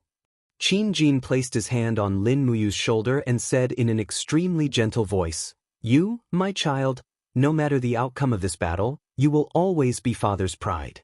This expedition to the Jianghu province is just a chance for you to train your troops. Go, be careful along the way, father and your younger sister will miss you." Qin Jin was the emperor of a generation, but at this moment, the expression he revealed was actually like a father sending off his son who had enlisted in the army. Even Lin Muyu had an illusion that at this moment, Qin Jin's aged appearance actually overlapped with his father Lin Shun's impression, the same prematurely aged weariness, the same loving affection. "I know, father," he said in a low voice. Qin Jin was also startled. He clenched his fists and slowly loosened them. He said, "Go, father will prepare a celebratory feast for you at Zetian Palace." Lin Muyu placed the imperial edict and token in his chest pocket, then led his horse out of Zetian Palace. Feng Jixing and Chu Huaying also sent him all the way to the outskirts of the palace. Wei Chou, Xiahou Sang, and the others were still waiting for him, so he brought everyone back to the Eagle Nest camp. He did not know how long this trip would take. There were too many things in Lin Muyu's heart that he could not let go, so after dinner, he went to visit Chu Yao, then went to the Duke of Seven Seas' residence to chat with Tang Xiaoxi for a while. Although Chu Yao and Tang Xiaoxi could not bear for him to leave, after all, Lin Muyu's current status was different. He was one of the high-ranking generals of the empire, and there were too many things that he had no choice but to do. Life was like the billowing waves of the deep sea, and Lin Muyu could not extricate himself from it. He was very clear that he needed to grow and experience, otherwise, if he was not strong enough, he was afraid that a small disturbance would be enough to consign him to eternal damnation. The grudge with the divine marquis residence was enough to explain everything. He needed to obtain status and military power in the empire's army, otherwise he would be worthless. He refined the perfection elixir for Tang Xiaoxi that night, but he did not have the time to see how she completed the cultivation of the fire fox seal. Early the next morning, Lin Muyu led Wei Chou, Xiahou Sang, and a total of 60 imperial guards out of the Eagle Nest camp. This time, he did not bring too many imperial guards, but he brought all the imperial guards. Lin Muyu needed this group of people to escort him on this mission. Moreover, would it be successful to use the Northern Ridge Province's army to enter Jiangnan Province to eliminate the rebels? Probably not. Unconsciously, the image of a person surfaced in Lin Muyu's mind. Long Qianlin, the person with the highest military power in Jiangnan Province, would definitely not let things go too smoothly for him.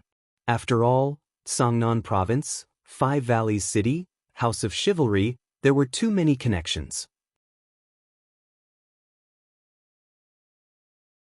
Chapter 210. The wind and rain drifted across the horizon, connecting heaven and earth into one. The surroundings were eerily cold. Amidst the violent galloping of hooves, The 60 imperial guards led by Lin Muyu passed through the cold leaf forest and stepped into the borders of the 7th Sea Pass. Every one of them wore a silver helmet over their head and a white cloak over their face. Their heads and shoulders were already covered in snow, and even their exposed eyelashes were covered in a layer of frost. The 7th Sea Pass was far colder than Lanyan City and could even be considered a land of bitter cold. Chirp, chirp. With a sudden tug on the reins, Lin Muyu reined in his warhorse so quickly that it almost threw him off. He lifted his cloak, revealing a handsome face covered in frost due to the severe cold. Looking up, he could see a forest of mountains in the distance, and between them was an official road that led straight to the Seven Seas province. At the end of his line of sight was a towering fortress amidst the wind and snow. They had arrived at the 7th Sea Pass. "Sire." Wei Chou pointed ahead and said, "Look, the scouts from the Tian Chong Corps are coming." Not long after, silhouettes appeared one after another in the blizzard. They were all heavily armored soldiers of the Empire. Dang, dang, dang. A group of scouts drew their swords and surrounded Lin Muyu and the others. The leader of the group, a middle-aged general, shouted, "Who are you? How dare you trespass the 7 seas?" Lin Muyu took out his token and said, "The newly appointed general of the south, Lin Muyu, has come on His Majesty's edict to seek an audience with General Du Hai of the Tian Chong Corps." "You're Lin Muyu?" The middle-aged general raised his eyebrows and said with a smile, "To think that such a legendary character in the imperial capital would actually look like a pale-faced young man. How strange." "Huh, since you're the general of the south, then come with me. I'll take you to see our clan's general." "Many thanks." The scouts turned around and raised the Tian Chong Corps flag high in the wind and snow, shouting, "Clear the way." The sound of horse hooves grew louder as about 200 riders approached the 7 Seas Pass. As they got closer and closer to the fortress, Lin Muyu looked up and could not help but marvel at the fortress's defensive capabilities. The walls were almost entirely made of huge stones and were about 50 meters tall. It was not an exaggeration to call it a natural stronghold. The walls even looked like they were made of molten steel. The walls were filled with sharp knives that were embedded into the walls, making it impossible to climb them. In other words, the only way to conquer the fortress was to break the gate. However, the gate was a giant gate made of pure iron. Ordinary attacks seemed to have no effect at all. "Open the door." The middle-aged general raised the token in his hand high up. Amidst the snowstorm, the soldiers on the walls waved their hands, and the gates slowly opened. Accompanied by the sound of metal chains twisting, the meter-thick steel gates slowly opened. Inside the city, a group of soldiers wielding sabers and swords stood in formation, ready for battle. The faces of these Sky Crest Legion soldiers were filled with fighting spirit and training. "General Lin, come with me." "Thank you." Riding on the warhorses, the group of people followed the scout general along the main road in the stronghold. Wei Chou and Xiahou Sang looked left and right at everything around them. Both of them had a trace of shock in their eyes. How was this a pass? This was clearly a strong city. The scout general seemed to be able to tell what they were thinking. With a slight smile, he waved his hand and said, "General, as you can see, the 7 Seas Pass is impregnable. It is known as the world's #1 fortress. There are many weapons and rations stored in this city, enough to last an army of 90,000 for 7 years. In order to build this 7 Seas Pass, the previous emperor spent a total of 21 years. Lin Muyu nodded. "It's a miracle." "Ha!" The scout general's face was filled with pride. General Du Hai is known as the leader of the Empire's 7 divine generals. He has guarded the 7 Seas Pass for nearly 10 years, and there has never been a single mishap. 10 years. Lin Muyu was stunned. The Empire's 7 divine generals? That's right. The scout general rubbed his nose awkwardly and said with a smile, "But this title was decided by the brothers in the army. His Majesty hasn't approved it yet. Just treat it as a joke." Lin Muyu's interest was piqued. She asked, "May I ask which 7 generals are they?" "According to the order of ranking, they are Du Hai, Xiang Yu, Feng Jixing, Qin Lei, Feng Tianen, Jiao Linyu." My great general's ranking is even higher than Xiang Wentian's descendant, Xiang Yu. Lin Muyu smiled and didn't say much. However, she was even more interested in this Du Hai. What kind of person would the current #1 general of the Qin Empire be like? At this moment, they arrived at the second wall of the Seven Seas Pass. A soldier's voice came from above. Open the Tiger Gate. Creak. The sound of metal chains twisting was extremely ear-piercing. The gate inlaid with a golden tiger head slowly rose. Lin Muyu and the others quickly urged their horses in. Finally, they arrived at the center of the fortress. Inside the Tiger Gate was a large hall. Although it was solemn and dignified, it could also be said to be simple. Piles of flames illuminated the interior of the hall brightly. On both sides of the hall were soldiers of the Imperial Guard camp with their hands on the hilts of their swords. Lin Muyu's gaze swept across the hall. There were at least 3,000 of them. It was truly a tight security. In the center of the hall, a group of generals stood on both sides, drinking wine. The scout general walked forward and reported, "Great General, General of the South Lin Muyu of Lanyan City requests an audience with His Majesty's Imperial Edict." "Let him in. It's been hard on you. General Lu, you may leave." "Yes, Great General." Lin Muyu led Wei Chou and Xiahou Sang in. Immediately, the Tianchong army generals on both sides glared at them, creating an invisible pressure. Some of these generals even had the rank of captaincy, with 2 golden hexagrams on their necks. It was truly a frightening sight. The 40-year-old general sitting in the middle had 3 golden hexagrams and 7 to 8 scars crisscrossed across his face. Staring at Lin Muyu with a fiery gaze, he suddenly stood up, cupped his fists, and said with a smile, "General Lin has come from afar. Please forgive Du Hai for not welcoming you earlier." Lin Muyu cupped his fists respectfully and said, "Great General, please forgive this subordinate. I have come with His Majesty's Imperial Edict. Please receive it, Great General." At the mention of His Majesty, the wild and untamed look on Du Hai's face was instantly swept away. He hurriedly walked up to Lin Muyu and knelt down on one knee, cupped his fists, and said, "General Du Hai receives the Imperial Edict." The other 20-odd generals also knelt down one after another, their faces filled with solemnity. Lin Muyu took out the Imperial Edict and read it out. "Great General Du Hai is to assign 20,000 elite soldiers to General Lin Muyu of the South to head to Tsangnan Province to exterminate the remnants of the House of Chivalry in the mountains. The time limit is 60 days. Regardless of whether the mission is exterminated or not, Lin Muyu must return the 20,000 soldiers to the Seven Seas Pass. Du Hai is not to be negligent in any matter that is required." Du Hai was stunned. Raising his head, he asked, "His Majesty wants this general to lend you soldiers?" Lin Muyu nodded. "Yes, General, please receive the Imperial Edict?" "Yes." Du Hai raised his hand to receive the Imperial Edict. After reading it, he smiled and said, "General Lin Muyu is a young hero.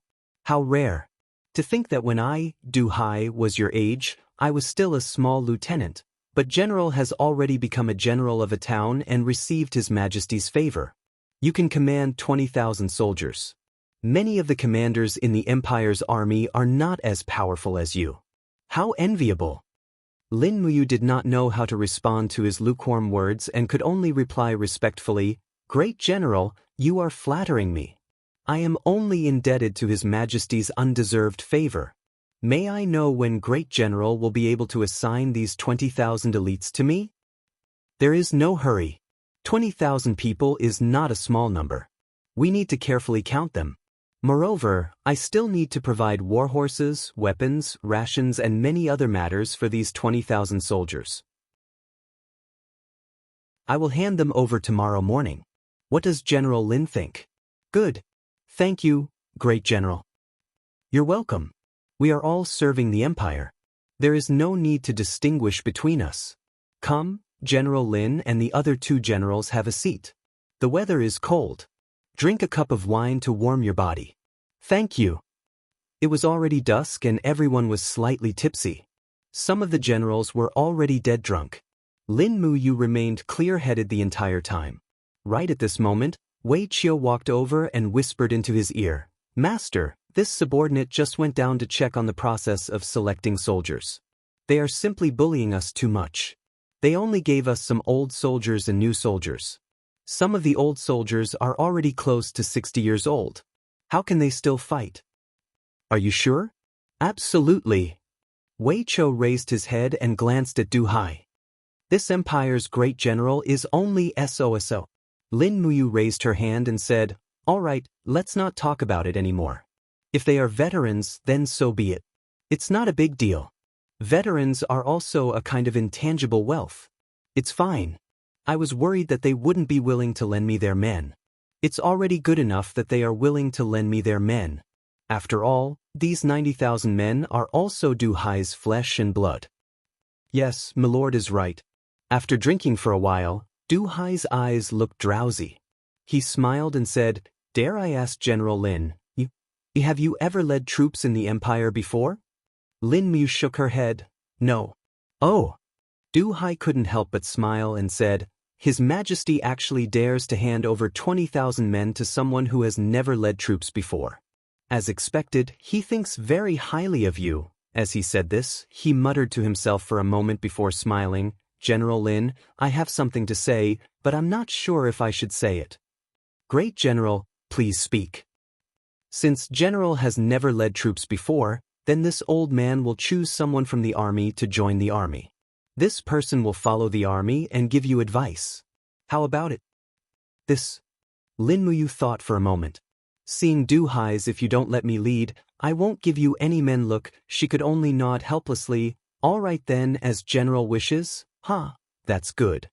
At this time, everyone had eaten and drank to their fill. Du Hai immediately stood up and said, "Generals, since you have eaten and drunk your fill, then return to your camps to rest. Tomorrow morning, you will wake up to train the troops." "Yes, General." The group of generals stood up and took their leave. "General Lin Muyu, please stay," Du Hai suddenly said with a smile. Lin Muyu didn't know what he was up to. She stood there in shock and watched as Wei Chou and Xiahou Sang went to wait outside the tent. "Great General, what's the matter?" he asked. Du Hai muttered to himself, his eyes filled with coldness. He sneered and said, "The 90,000 men in the 7 seas were raised by me, Du Hai. It can be said that every one of them is my brother. To ask me to hand over these brothers of mine, I really can't bear to. Lin Muyu, if you want my 20,000 men, that's fine. But first, I, Du Hai, see what you're really capable of." "What do you think?" Lin Muyu's eyes were filled with savagery. She knew that things wouldn't go so smoothly. Du Hai laughed and raised his hand to draw a long saber into his hand. He said, "Take 3 of my saber strikes. If you can't even take these 3 strikes, then there's no need for you to lead your troops into battle." "All right." Lin Muyu raised her hand and unsheathed the dragon spirit sword. The sound of the sword resonated around the tent. "Not good, they're going to make a move," Wei Chou said with a frown. Xiahou Sang took a deep breath and said, "Don't worry. Although Du Hai is at the 3rd heaven of the heaven state, my lord might not lose. Also, Du Hai wouldn't dare to do anything to Lord. I hope so." Chapter 211. Heh! With a shout, Du Hai's entire aura changed rapidly. Endless dou qi surged out of his body and his long saber let out a series of sharp whistles. One after another, milky white dou qi spirits surrounded the long saber. This was the sign of the 3rd heaven of the heavenly realm, condensing dou qi. Dou qi spirit was the dou qi spirit and could greatly increase the destructive power of dou qi. This was also the sharpness of the 3rd heaven of the heavenly realm. Du Hai's eyes were filled with arrogance as he laughed. "My saber technique is not like Feng Jixing's wind saber technique. Du Hai's saber technique is a school of its own and is only refined for killing. Come, take my first saber, 1,000 army chaos." A mighty strike swept over. Du Hai's attack was definitely not simple. Lin Muyu could feel the endless power contained in this saber and did not dare to be careless. She quickly raised her dou qi to the limit and quickly added on the black tortoise shell, dragon scale wall and green rock armor. A thick Do Chi armor also appeared on the surface of her body. At the same time, she held the Dragon Soul Sword with both hands and raised it vertically. Her Do Chi surged to block Du Hai's attack. Bang! There was a loud sound of energy colliding.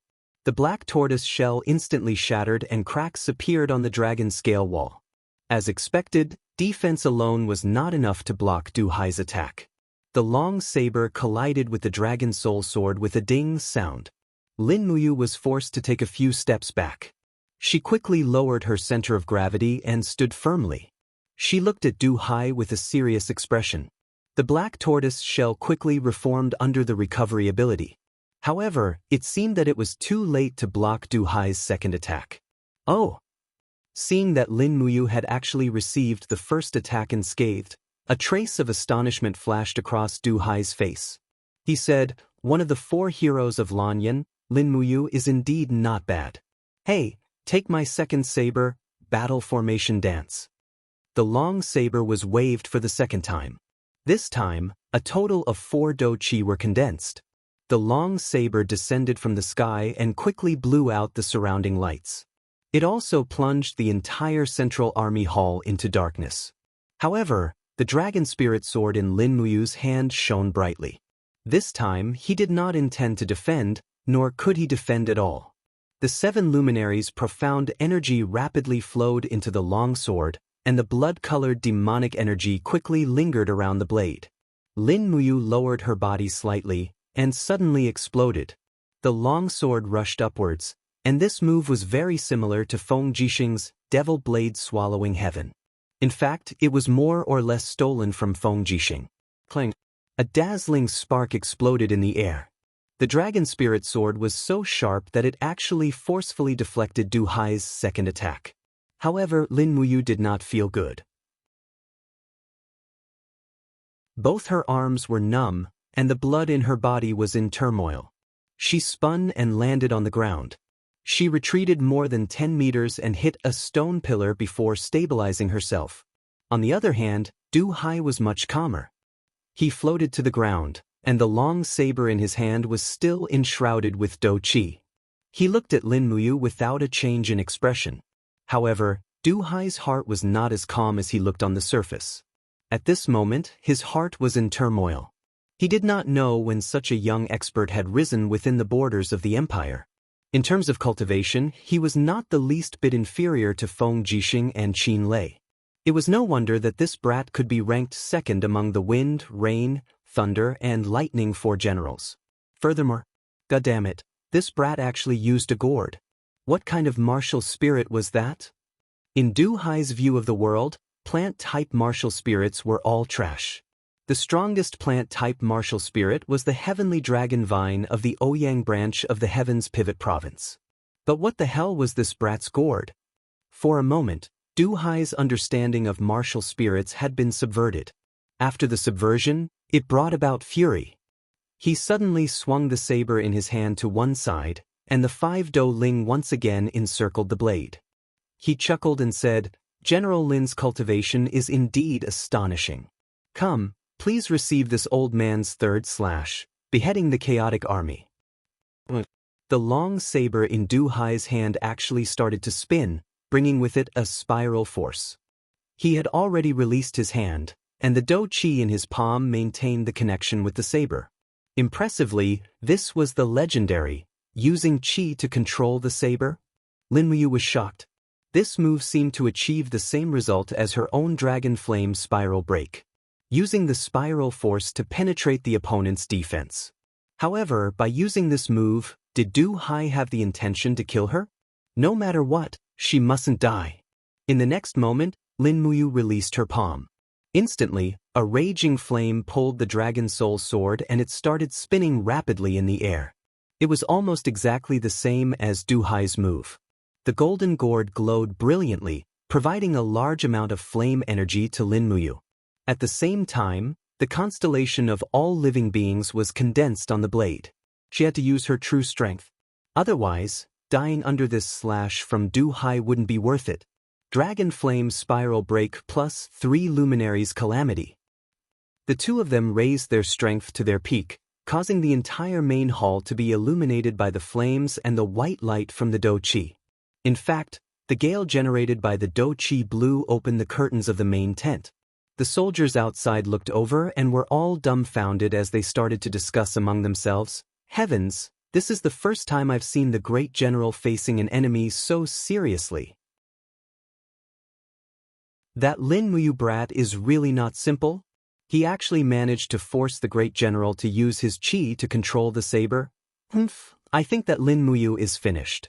The great general / will definitely chop off his head." Not necessarily. That brat's aura doesn't lose to the great general at all. Right at this moment, the saber and sword finally clashed with destructive force, and a resounding boom rang out as powerful battle spirits wreaked havoc before crashing directly into Lin Muyu's suit of battle armor. He spat out a mouthful of blood and retreated with his sword. He crashed heavily into a stone pillar and fell to the ground. He knelt on one knee and looked extremely pathetic. Du Hai, on the other hand, stood majestically at his original position. With a king sound, the long blade spun rapidly in the air and pierced into the stone floor in front of him. The spiraling force of the two of them surged up into the sky, directly tearing off the roof of the central army hall. Pieces of tiles fell down with a crackling sound, but were all bounced off by Du Hai's Do Qi armor. Damn it, this stinking brat. Du Hai's face was a little pale. It was true that he had managed to force Lin Muyu back, but he didn't even have the strength to wield his saber. He had challenged Lin Muyu to a battle of a higher cultivation rank than him, but this was the outcome that he had been dealt, so it appeared that he had lost. Slap! Du Hai forcefully swallowed the blood that was welling up in his throat as he grabbed onto his saber with one hand. "General Lin Muyu, are you all right?" Lin Muyu had the recovery ability of the Golden Gourd, and her martial soul was constantly healing her body, so she naturally wasn't too severely injured. She stood up with her sword in her hand and cupped her fist in a salute with a smile. "Thank you for your guidance, great general. I've lost." Lin Muyu's words were very magnanimous, causing Du Hai to feel a little ashamed. However, he couldn't lose face for the great general, so he walked forward and patted Lin Muyu on the shoulder. Smiling, he said, "Among the younger generation, there are less than 3 people who have the same level of cultivation as you, General. Work hard and you will also become a famous general of this generation." Lin Muyu nodded humbly, saying, "Great General, this general has suffered some internal injuries and will return to the barracks to rest and recover." "Good. Men, bring General Lin Muyu back to the barracks to rest." This battle had actually allowed Lin Muyu to gain some goodwill from Du Hai, so it seemed like it was worth it. After a night, in the early hours of the next morning, Lin Muyu's strength had once again reached its peak. Her injuries had completely healed, and after the battle with Du Hai, her strength seemed to have increased by a notch. Perhaps this was how experts were like, only through repeated life and death experiences could they improve. The wind and snow had already stopped, and the 20,000-strong army in the stronghold had already finished their preparations. Of these 20,000 people, there were 5,000 cavalry, while the other 15,000 were foot soldiers.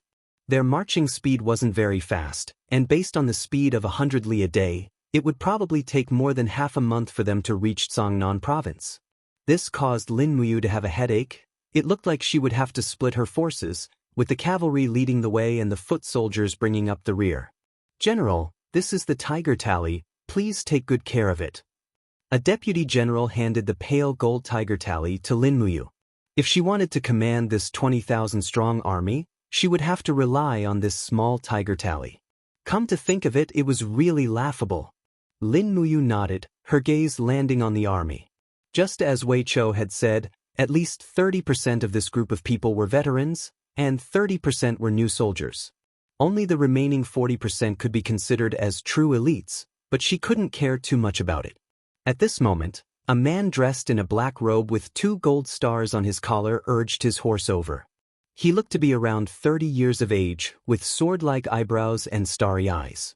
Cupping his fists, he said respectfully, "General Lin, this one is Xin Yang, one of the 11 adjunct officers of the Tianchong army, with the rank of Chiliarch. I'm here to await your orders." This person was the adjunct sent by Du Hai. Lin Muyu smiled and cupped his fists, saying, "You've worked hard, Lord Shen. Please enter the ranks." "Thank you, General." Lin Muyu's spirit meridian art fluctuated slightly, and she immediately saw through this Xin Yang's strength. He was only a battle spirit, at the second layer of the mortal realm. There wasn't much difference between him and the average person. It seemed like this guy relied on his intelligence to make a living. "General, when do we set off?" Xin Yang asked respectfully. Lin Muyu said, "We set off immediately. 5,000 cavalry with 5 days' worth of rations will go first, followed by 15,000 infantry. What does Lord Xin Yang think?" Xin Yang was startled, saying, "General wants to split the army?" "Yes, otherwise we won't be able to make it to the 60-day deadline." "Very well, then Lord will lead the cavalry first, and this subordinate will lead the infantry. Where should we rendezvous?" "Silver Fir City." "Yes." Silver Fir City was a small city close to the north of Tsangnan Province, but it was also the city closest to the Guild of Chivalry's headquarters in Tsangnan Province. Choosing Silver Fir City as the resting point for this 20,000-strong army was definitely the right choice. Early in the morning, the sound of iron hooves rang out. 5,000-plus cavalry under the personal command of Lin Muyu swiftly left the Fortress of Seven Seas, heading straight for the southeast. Xin Yang stayed behind to dispatch the infantry out of the city. He raised his head and glanced at the second floor of the central hall. Du Hai was standing there, looking at him with eyes like torches. "Don't worry, great general." Xin Yang cupped his fists and smiled, saying, "This subordinate will definitely bring them all back." The corner of Du Hai's mouth rose. "Then I'll have to trouble Lord Adjunct."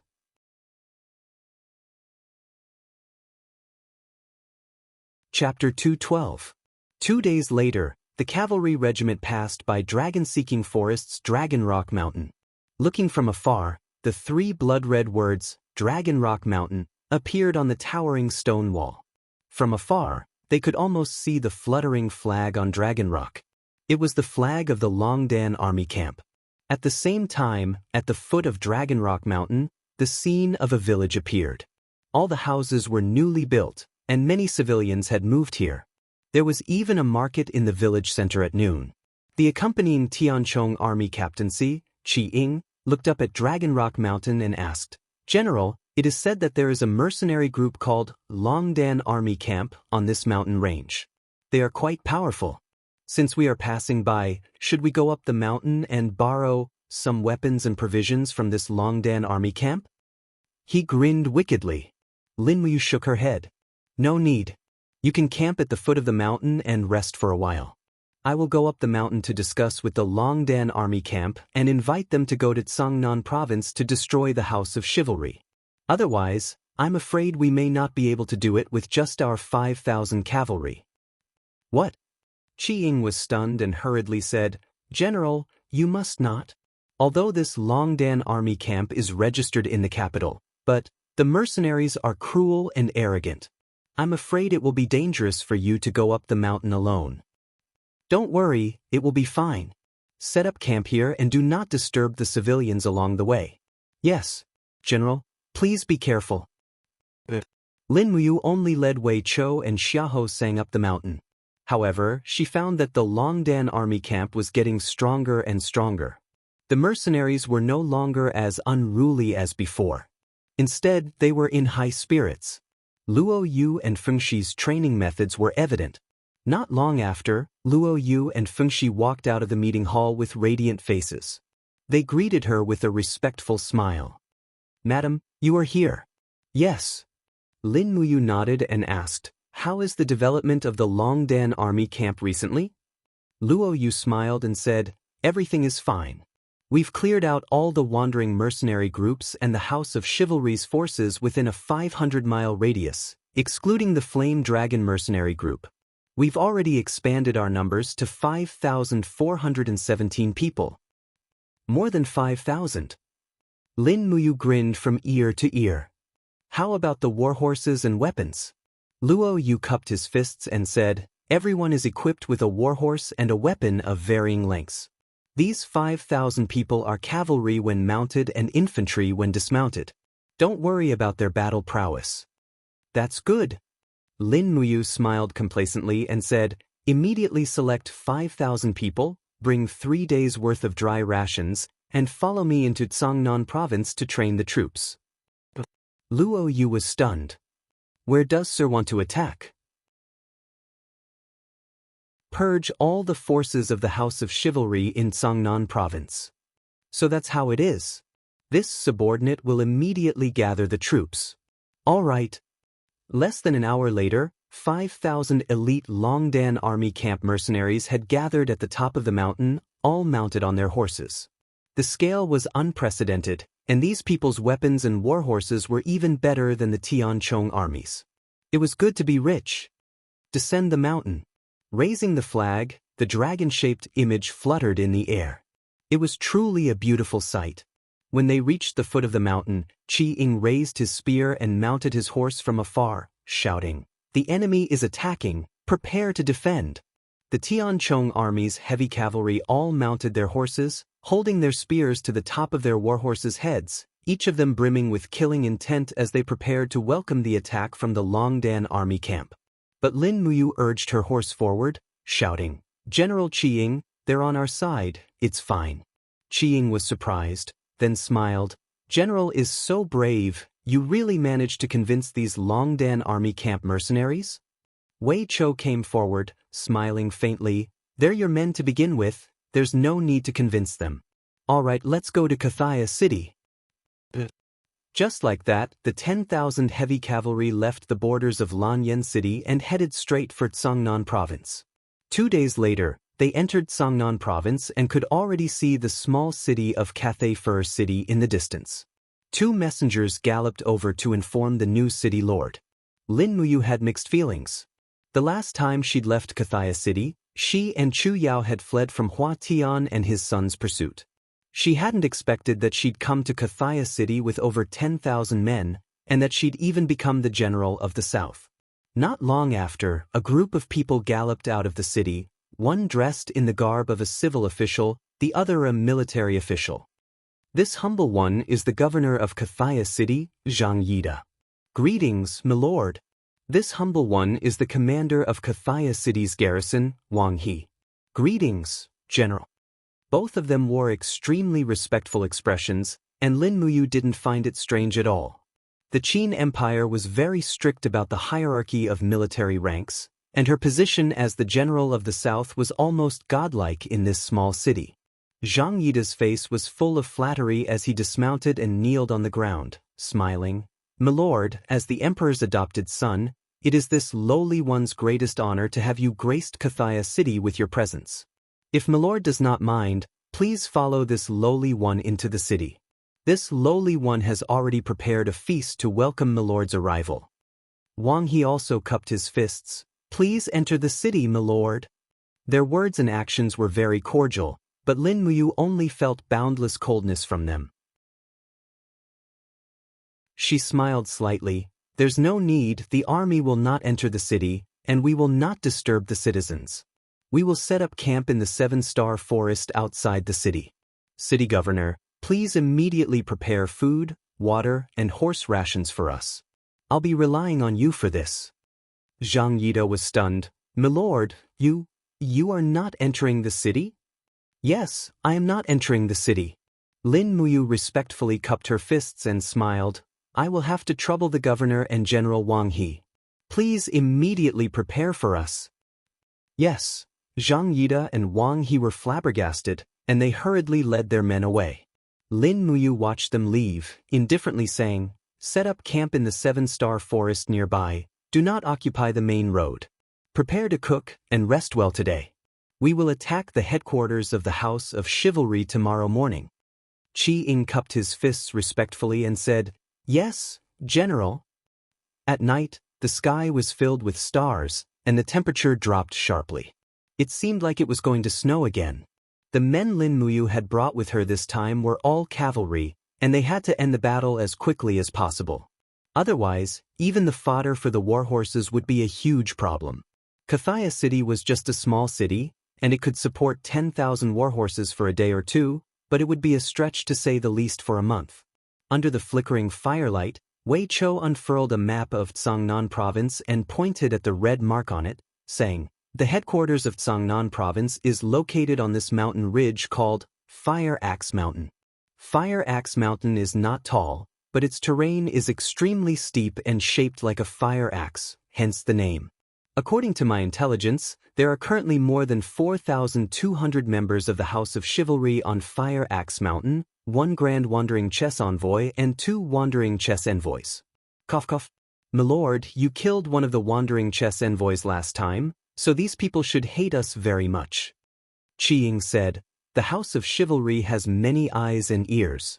They will definitely know that we have come to Cathaya City in such a grandiose manner, so we must plan slowly. I think, why don't we wait for Lord Xinyang to arrive with 15,000 foot soldiers and attack together?" "It's too late." Lin Muyu shook her head. "By the time the foot soldiers arrive, it will be too late. Send some people to scout the terrain and gather intelligence tonight, and prevent them from setting up an ambush along the way. Tomorrow morning, we will attack the mountain." After Qi Ying and the other generals dispersed, Wei Chou's eyes dimmed as he asked, "Milord, why are you in such a hurry to attack the mountain? This doesn't seem like your personality." Lin Muyu exhaled a mouthful of mist, saying, "If we delay, the situation will change. The House of Chivalry and Five Valleys City are inextricably linked, so we must finish this battle quickly. Otherwise, if Five Valleys City reacts, it will not be so easy for us to destroy the House of Chivalry. Governor Hu Tianning dares to openly defend the House of Chivalry. No, he doesn't dare, but he won't let things go too smoothly for us. Yes, your subordinate understands." The next morning, the army of 10,000 set off for Fire Axe Mountain. The mountain was less than 200 li from Cathaya City, and only half a day's journey for cavalry. Lin Muyu's gaze fell on the crowd. The Sky Rush Army's heavy cavalry were equipped with small round shields, long spears, and sharp swords, and were skilled in close combat. The heavy cavalry of the Longdan Army camp were equipped with powerful bows. This was an absolute advantage. If they wanted to kill without losing any casualties, they had to be equipped with long-range weapons. The mercenaries of the Longdan Army camp were skilled with bows and horses, and seemed more suited to fighting in the mountains. Along the way, the scouts frequently reported that the terrain had been surveyed, and it was almost impossible for the House of Chivalry to ambush them. They arrived at the foot of Fire Axe Mountain before noon. Looking up, Fire Axe Mountain looked like a fiery red battle axe lying between heaven and earth. The rocks were crimson, and banners fluttered in the air in the middle of the mountain. Houses stood in great numbers, and a stone fortress was built at the mountain gate to defend against any invasion. It was difficult for warhorses to travel in the mountains, much less on a 45-degree slope. Qi Ying's brows furrowed. "General, how do we attack?" "There is no need to attack." Lin Muyu rode on a warhorse and smiled. "I have already received information that although there is sufficient food on the mountain, water is brought up from the spring at the foot of the mountain. Their headquarters has more than 4,000 soldiers, and the daily consumption of water is very large. If we surround them and do not attack, they will definitely descend the mountain to fight us within 3 days." As she said that, Lin Muyu smiled, and said with confidence, "They chose Fire Axe Mountain as their base, but they forgot about the water source. They are digging their own graves." Qi Ying was shocked and cupped his fists. "I did not expect General to be so powerful at such a young age. No need to flatter me." Lin Muyu raised her hand and said, "Surround the mountain, and have the archers ready at any time. Wait for them to descend the mountain themselves." "Yes, General." Everyone's face was filled with joy. Originally, many of the soldiers thought that forcefully attacking the mountain would result in heavy losses, but now it seemed that with a wise commander like Lin Muyu, there was no need for them to suffer heavy losses. The art of war had said that an army was based on food, but if it was water, it would be the same. Lin Muyu thought that he only had a superficial understanding of the art of war, but compared to the great wandering chess envoy on the mountain, he could be said to have a deep understanding of the art of war.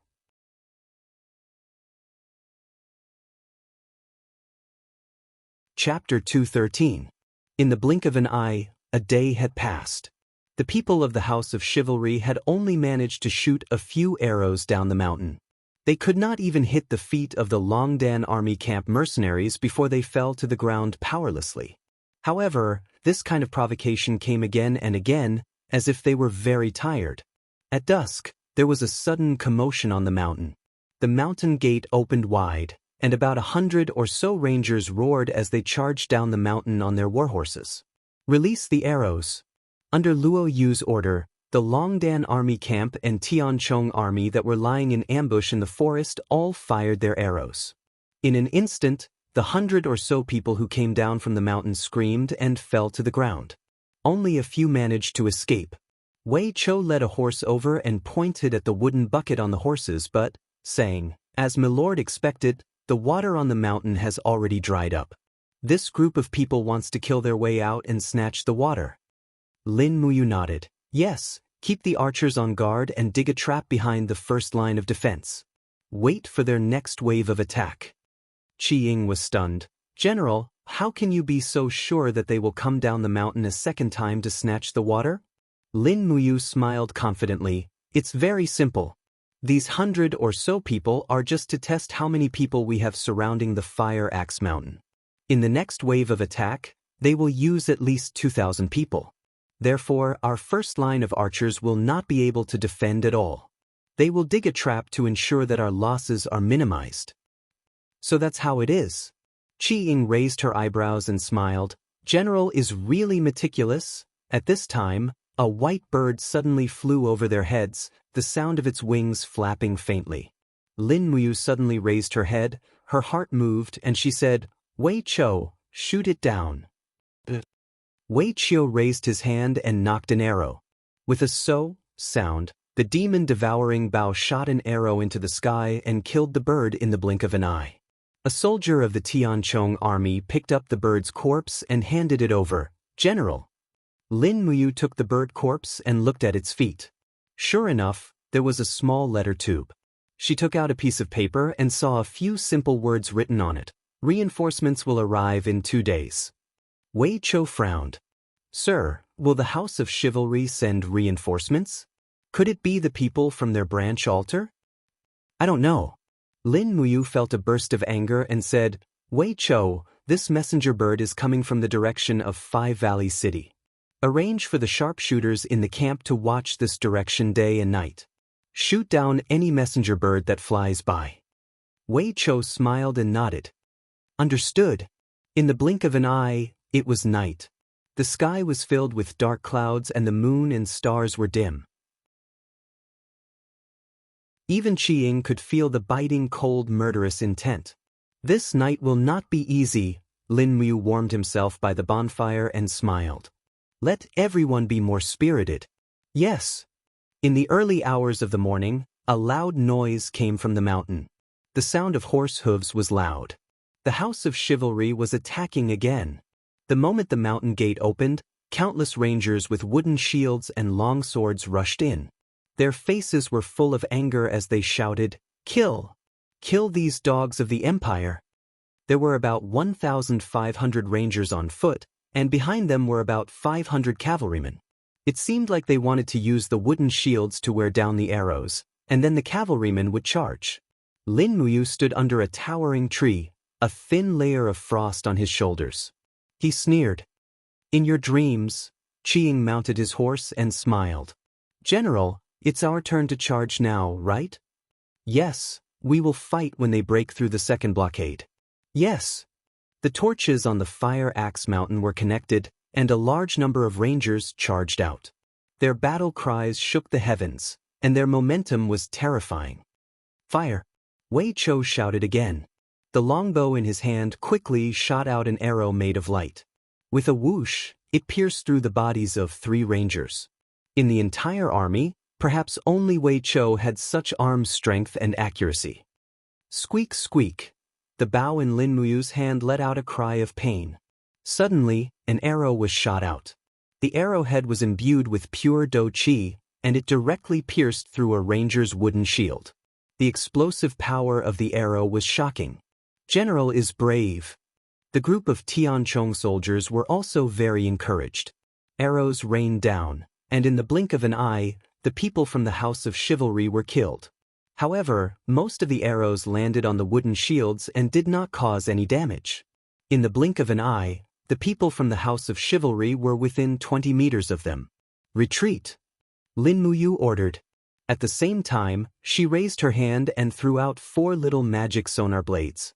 They flew in 4 different directions and became invisible. After piercing through the bodies of several rangers, Lin Muyu slowly retracted her strength. Suddenly, the little magic sonar blades rotated rapidly in the air to form a magic sonar blade. With a schwa schwa sound, it killed another dozen people in the crowd before flying back. Under the light of the torches, a ranger surrounded by pure Zhenqi shouted, "Kill! Kill these dogs of the Empire!" The sound of hooves could be heard. The cavalry of the House of Chivalry had also arrived. They brandished their spears and charged forward. However, when they reached the second blockade, they successively charged into the trap.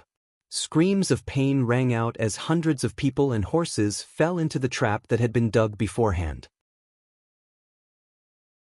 The Tianchong soldiers and Longdan army camp soldiers naturally rushed forward and stabbed with their spears. Blood splattered everywhere. They had truly killed everyone. Swoosh! Lin Muyu took out the pear blossom spear from her Jianghu pouch. With a shake of the spear shaft, the spearhead instantly produced a pear blossom that was enshrouded in icy mist in the night sky. Lin Muyu shouted in a low voice, "Kill!" The sound of hooves could be heard. They had avoided the trap area. Under his leadership, more than 1,000 cavalrymen from Longdan army camp charged forward. Before they even got close, they had already launched a round of spear-piercing attacks. The destructive power of the spear was far greater than that of the arrows. The enemies were immediately scared out of their wits. When it came to close combat, the enemies were already scared out of their wits and became the targets of the cavalrymen. The air was filled with the thick smell of blood. This battle lasted for more than an hour before it ended. The final result was that the House of Chivalry had lost another game envoy. Only about 200 of the defeated soldiers managed to escape up the mountain. The mountain path was littered with corpses. It was a tragic sight. Wei Chao's face was filled with excitement. He smiled and said, "This time, we will teach these traitors a lesson." Qi Ying wiped the blood off her spear and said proudly, "I'm afraid they won't dare to go down the mountain to fetch water anymore." "How many men did we lose?" Lin Muyu asked as he rode past with his pear blossom spear in hand. Luo Yu cupped his fists and said, "The Longdan army camp lost close to 20 men, and the Tianchong army lost close to 100 men. It's all thanks to Sir's divine foresight. Otherwise, we would have lost even more men." "Got it?" Lin Muyu frowned. Actually, he had planned to have 0 casualties. Unfortunately, there were too many factors that could have led to the development of the situation. "All right, let's all rest. They won't make any moves tonight." "Yes, General." That night, Lin Muyu slept very soundly. Lying in the tent, Lin Muyu allowed the forging dragon bone remnants Do Qi to circulate around his body. His spirit pulse art also extended on its own, as if it had a spirit of its own, permeating into everything in the world. At this moment, heaven, earth, and man formed a kind of harmony, giving him a feeling of comfort throughout his entire body in his sleep. "Sir, bad news." Wei Chao's voice suddenly came from outside. Lin Muyu got up, grabbed his sword, and walked out of the tent. "What's wrong?" Wei Chao's expression was solemn as he said, "This morning, a group of Imperial troops from the Cloud Commandery appeared around the Fire Axe Mountain and surrounded us from the outside. I don't know why." "Have you negotiated with them?" "Not yet." "Follow me." "Yes." Getting on his horse, he led a group of royal guards to the periphery. When Lin Muyu arrived, he could already see a group of people wearing imperial armor guarding the periphery, facing off against the Longdan army camp and Tianchong army inside. "What's going on?" Lin Muyu walked forward and raised his eyebrows. "Who is your person in charge?" The shield slowly moved away, and a man dressed in an official's attire rode out. He cupped his fists. "I am the governor of the Cloud Commandery, by Luo." Greetings, Madam Linmu. By Luo, why are you surrounding this place with the soldiers of the Cloud Commandery? Lin Muyu suppressed her anger and asked. Bai Luo smiled. Madam, this Fire Axe Mountain is originally under the jurisdiction of the Cloud Commandery. Today, a group of mercenaries from the Dragon Rocky Mountains suddenly appeared. As the local governor, I naturally have to bring my troops here to investigate. Lin Muyu took out the token. The token of the Zhen and General is here. Now that you have seen it, withdraw your troops. No, madam. What do you mean? Bai Luo's face was still full of smiles. He bowed and said, the Cloud Commandery is under the jurisdiction of the Five Valleys City. If there is a battle in my territory, I am afraid that the civilians will be implicated. So, before the troops from the Five Valleys City arrive, I must not withdraw my troops. Otherwise, if the governor blames me, I, a small governor of the Cloud Commandery, cannot bear the consequences. Lin Muyu was so angry that she gritted her teeth. Wei Chou said in a low voice, this old fox. Usually, when mercenaries fight to the death, he does not do anything. Now he dares to surround us. How dare he? Lin Muyu rode her horse forward slowly. Looking at Bai Luo's old face, she smiled. Governor, the way you surround us makes me suspect that you are in cahoots with the House of Chivalry. If that is the case, once I report this to His Majesty, I am afraid you will not be able to be the governor anymore. Bai Luo shuddered. Sir, I'm just following the rules. Please don't make things difficult for me. If it's really as you said, please take out the Imperial Emperor's edict. I won't dare to disobey and retreat immediately. Lin Muyu was stunned. She could not help but curse in her heart. This old fox must have known that the Imperial edict was in Du Hai's hands. That was why he was making things difficult for her. If you want to surround us, then surround us. Lin Muyu abruptly pulled out his long sword and swept it across the ground. His dou qi raged and dust flew into the air. Immediately, a deep pit appeared in front of him. He looked coldly at the group of Yunzhong Commandery soldiers in front of him and coldly ordered, anyone who dares to cross this line, kill them on the spot. Don't hold back. He looked deeply at Bai Luo and sneered. I know what you are thinking. Just you wait, I will let you get what you want. Bai Luo was stunned. Unease appeared on his face.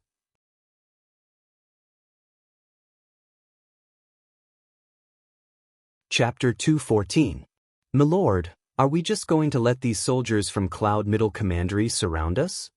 Wei Chou followed Lin Muyu into the central tent, his face full of anger. We've surrounded Fire Axe Mountain without attacking, but now we've been surrounded as well. The food and water from Cathaya City can't be sent in at all, and we've fallen into a quagmire just like the House of Chivalry on Fire Axe Mountain. We must make a decision, milord. Lin Muyu abruptly turned around, her eyes full of killing intent. Wei Chou, think about it, why would Bai Lao and the others protect the House of Chivalry like this? This? Wei Chou was startled, then asked carefully, Milord, are you suspecting that Governor Hu Tianning of Tsangnan Province is in cahoots with the House of Chivalry? Not necessarily, but there's definitely a relationship of interest. Lin Muyu raised her head and sighed. If there wasn't a huge relationship of interest, Hu Tianning wouldn't need to mobilize such a large force, even at the expense of shedding all pretense of cordiality with the Imperial Army. This can only mean that he wants to protect Fire Axe Mountain, and that the House of Chivalry is hiding some secrets that he wants us to know. Wei Chou suddenly understood, Milord, if that's the case, then we must take action. Lin Muyu nodded, asking, how much rations do we have left?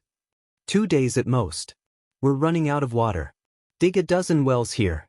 We're low, and there are green mountains all around us except for Fire Axe Mountain. It won't be hard to dig out water. And what else, milord? Wei Chou turned to look at him. Find me a set of clothes for the House of Chivalry. I'm going to explore Fire Axe Mountain tonight and see what secrets this mountain is hiding that made Hu Tianning go to such lengths. Milord, you're risking your life alone, I'm afraid. No need to persuade me, I've made up my mind. Yes, milord. Late at night, the cold wind howled on Fire Axe Mountain. Rustle, rustle. With a series of rustling sounds, Gourd vines began to seep out from the rock stratum, and Lin Muyu grabbed onto a gourd vine tightly, using the characteristics of her martial spirit to climb up the northern cliff of the Fire Axe Mountain. This cliff was not just any ordinary steep cliff, it was a natural barrier that was completely vertical, so the Fire Axe Mountain's rangers would not necessarily guard this place. After all, normal people would not be able to climb up from here. The night was freezing. Lin Muyu's eyebrows were covered with frost, but his eyes were smiling. He was dressed like a rogue hero, and the badge he wore was also green. He was hanging a few hundred meters in the air, climbing up step by step with the help of the gourd vine. Fortunately, the gourd vine was born from his heart, and it was completely compatible with his body. Therefore, he did not have to worry about the thorns on the gourd vine hurting him.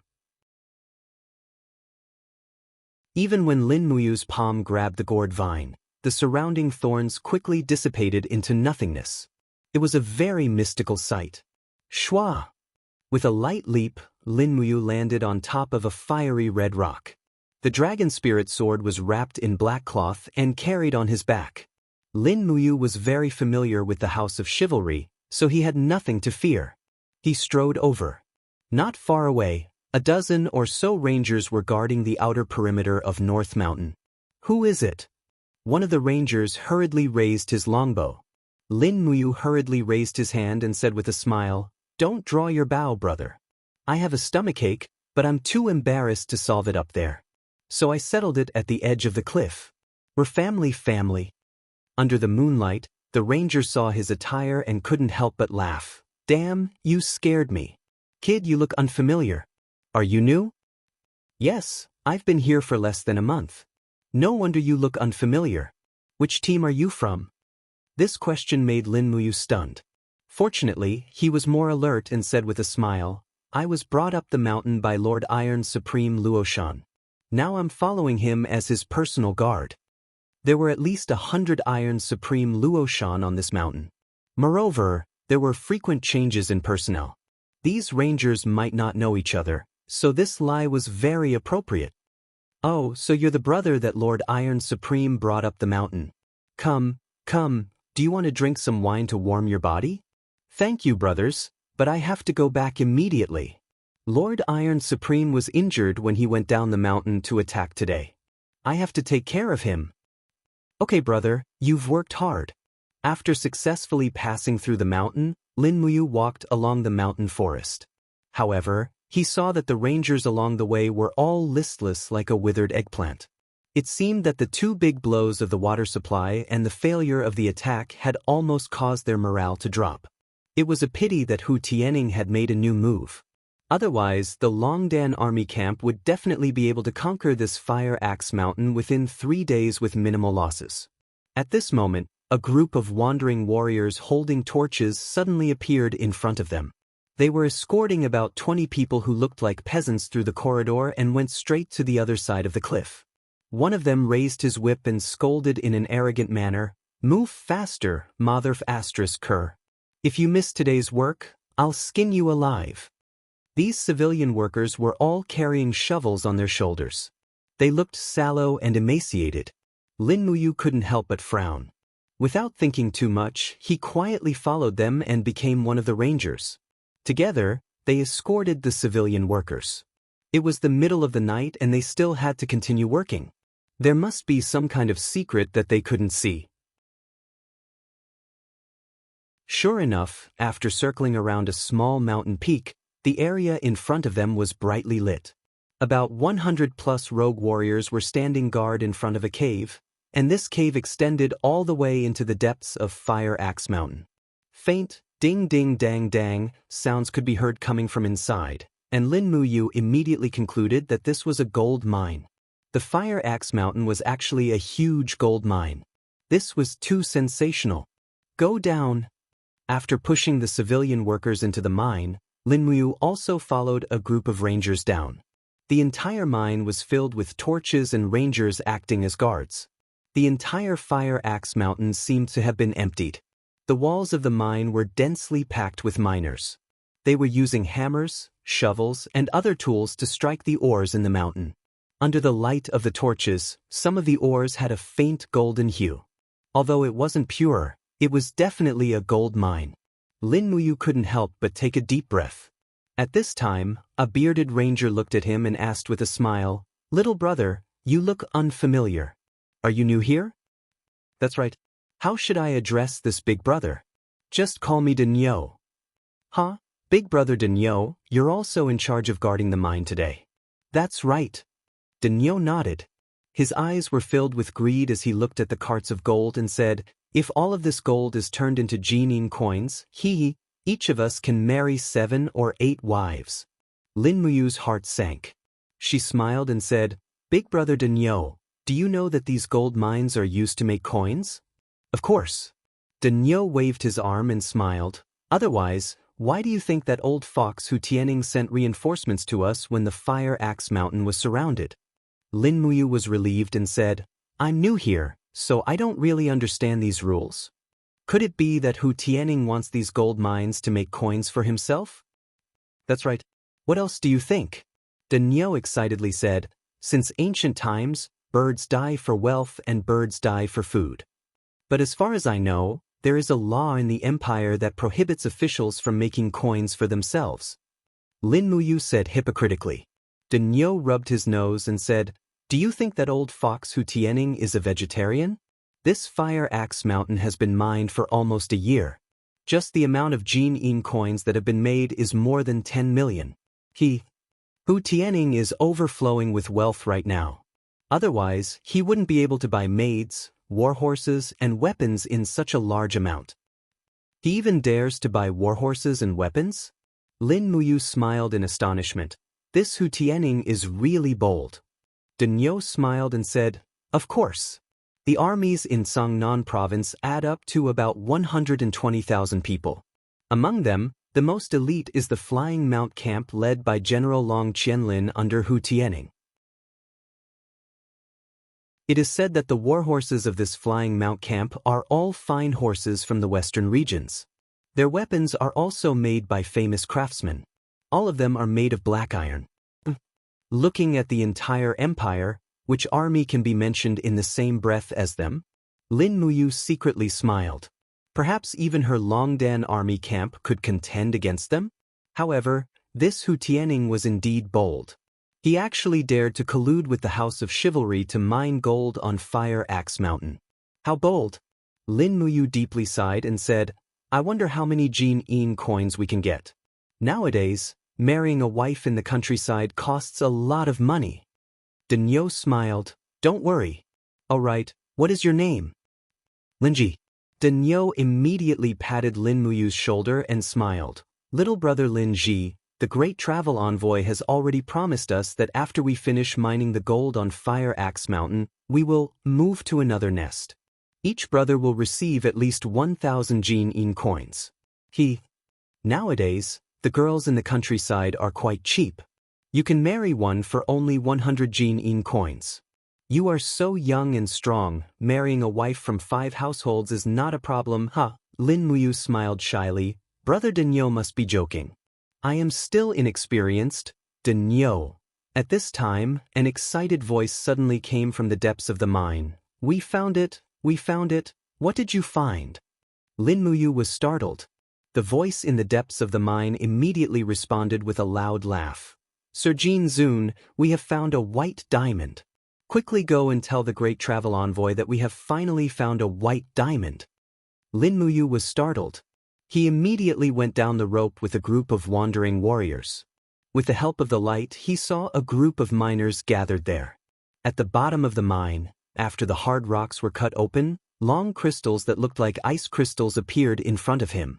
This was the legendary white diamond? What was the difference between a white diamond and a diamond? The people of this world did not worship diamonds, but they seemed to worship white diamonds. What was the use of these glowing white crystals?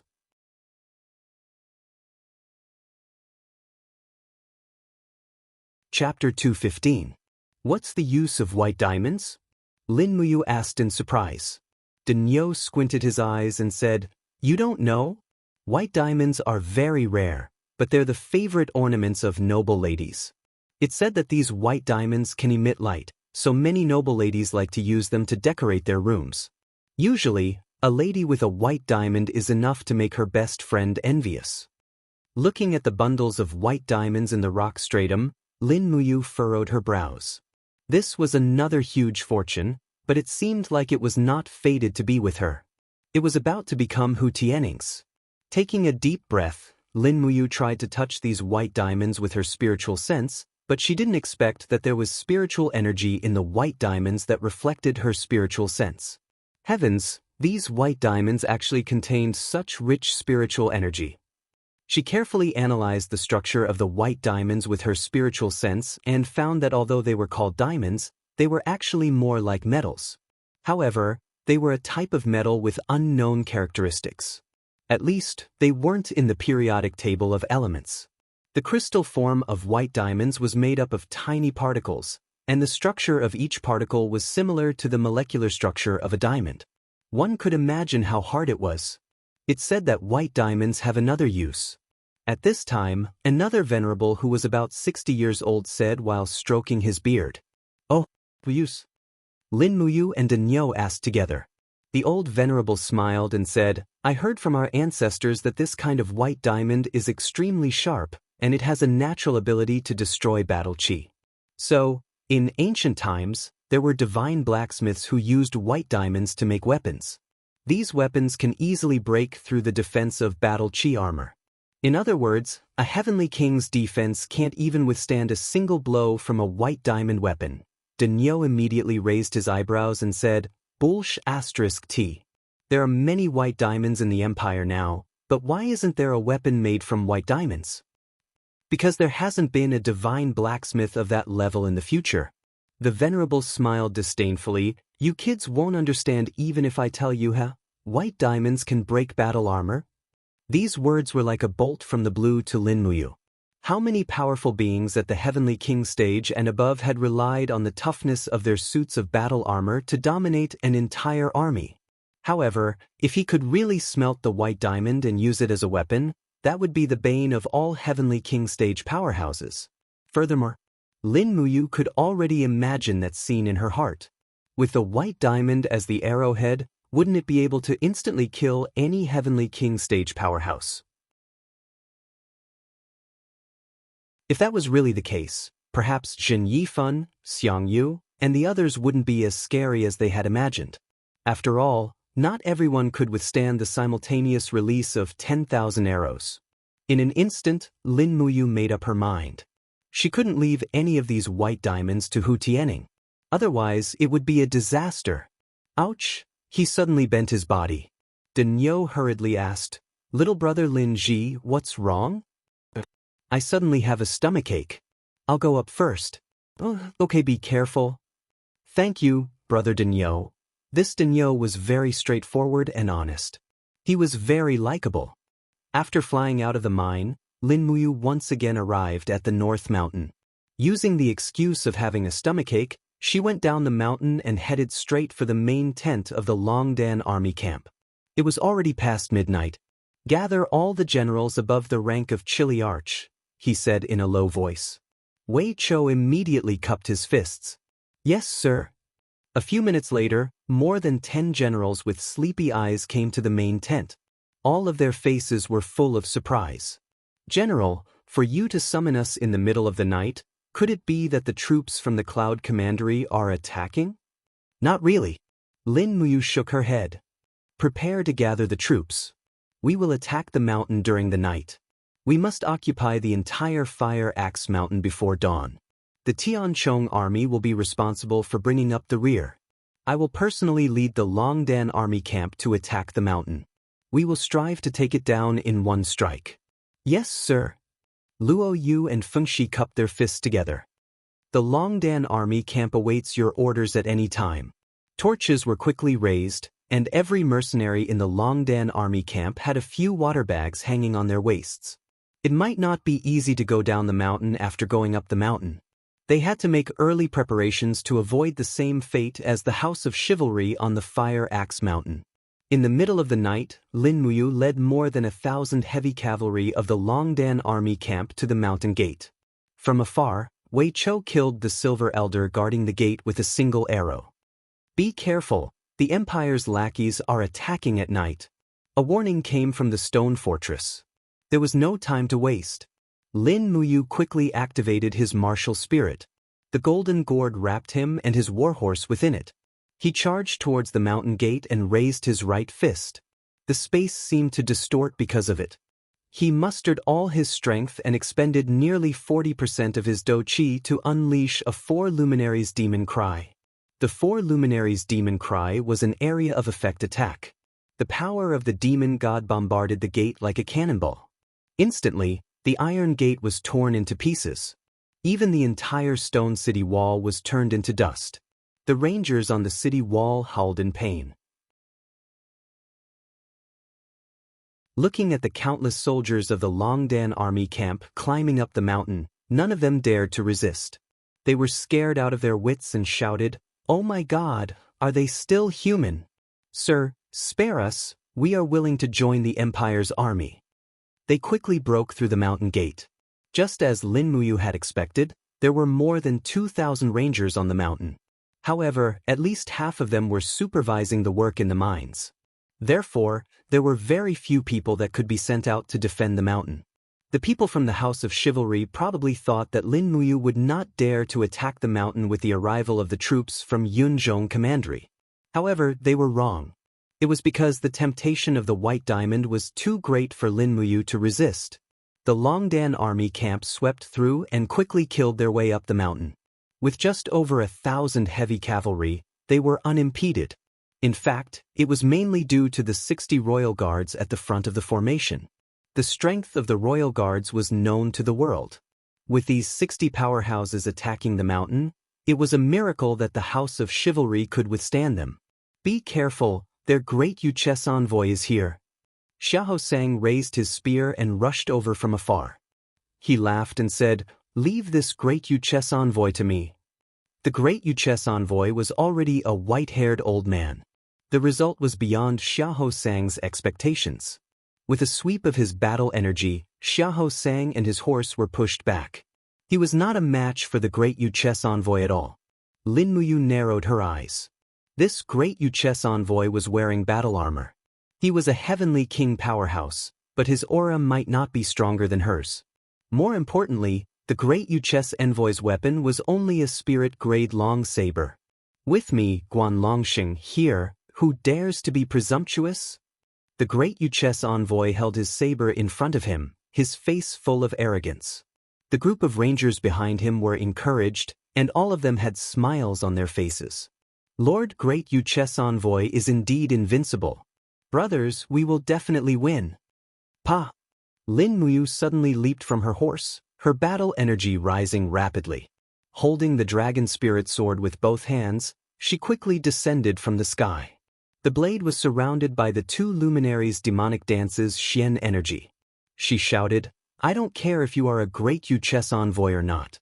Eat my sword." Lin Muyu. The great Yuchess envoy's eyes turned cold. He hurriedly raised his long saber to block Lin Muyu's mighty sword. Clang! Sparks flew, and a small piece of steel broke off from the handle of the long saber. It was obvious that the hardness of the saber was far inferior to the dragon spirit sword, but this great Yuchess man was not to be trifled with. The long saber suddenly slashed down. One! The golden wall of the gourd opened, and Lin Muyu forcefully blocked the opponent's saber. His blood energy was in turmoil. Damn, those who could step into the Heavenly King stage were not easy to deal with. They had to rely on their own strengths. Using the rebound force, he retreated, but his battle boots quickly stepped on the ground, and he launched another attack. This time, he focused the Xian energy of the three luminaries' calamity on the longsword, and activated the true dragon essence fire to surround the blade to increase its destructive power. Guan Longsheng hurriedly turned around and left, his long saber dragging along the ground, leaving a trail of sparks. Stalling? Lin Muyu was stunned. Was this Guan Longsheng the incarnation of Marshal Saint Guan? However, while he was in the air, he threw his long sword out without thinking. The stalling tactic was to pretend to retreat and let the opponent chase him, then turn around and kill him with a slash. However, This tactic was useless against the sword control technique. The dragon spirit sword cut through the air, flames surrounding the sword hilt all the way to Lin Muyu's palm. Guan Longsheng heard a sharp whistle behind him, and hurriedly turned around and raised his saber to block again. Clang. This time, the sound was even more crisp and the long saber was directly cut in half. Guan Longsheng was stunned, but his face was full of anger. He held the saber hilt in one hand and the broken saber head in the other, and rushed toward Lin Muyu. Before Lin Muyu could land on the ground, he swept his saber horizontally. The long saber slammed into the wall of the gourd, and she rolled away in a sorry state. Guan Longsheng didn't let her go, and he beat her up with both hands. Lin Muyu had never suffered like this before, and it was in front of so many mercenaries in the Longdan army camp. Her battle boots suddenly pierced into the ground, and after stabilizing her body, the dragon spirit sword appeared in her hand again, and she slashed out like lightning. Pang! The sword struck Guan Longsheng's shoulder like lightning, but he still had his battle armor on. He grabbed the blade of the dragon spirit sword, and his face was full of arrogance. He stabbed the long saber horizontally into Lin Muyu's chest. Lin Muyu's reaction was even faster. She turned around and used her battle armor to deflect the fatal strike. Her left hand quickly spun, and flames surged as she controlled the dragon spirit sword to spin rapidly. Guan Longsheng's sword hand was quickly crushed into pieces. Even a saber couldn't block the dragon spirit sword, let alone a body of flesh and blood. Lin Muyu was extremely fast. She directly grabbed the chainmail on Guan Longsheng's neck with one hand, and her right hand grabbed the hilt of the sword and pressed it against his chest. Poof! Fresh blood spurted out. Guan Longsheng, a master of his generation, a legendary figure of the Guild of Chivalry's headquarters in Sangnan Province, ended his tragic life just like that.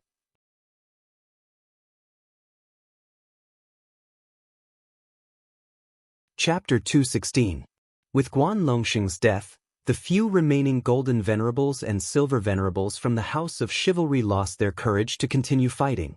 One by one, they knelt on the ground and wailed, "The great wanderer, you died a terrible death. What are you crying for?" Xiahou Sang crawled up from the mud and said with his spear in hand, "Put down your weapons, and I will spare your lives. Otherwise, I will kill all of you." "We are willing to surrender."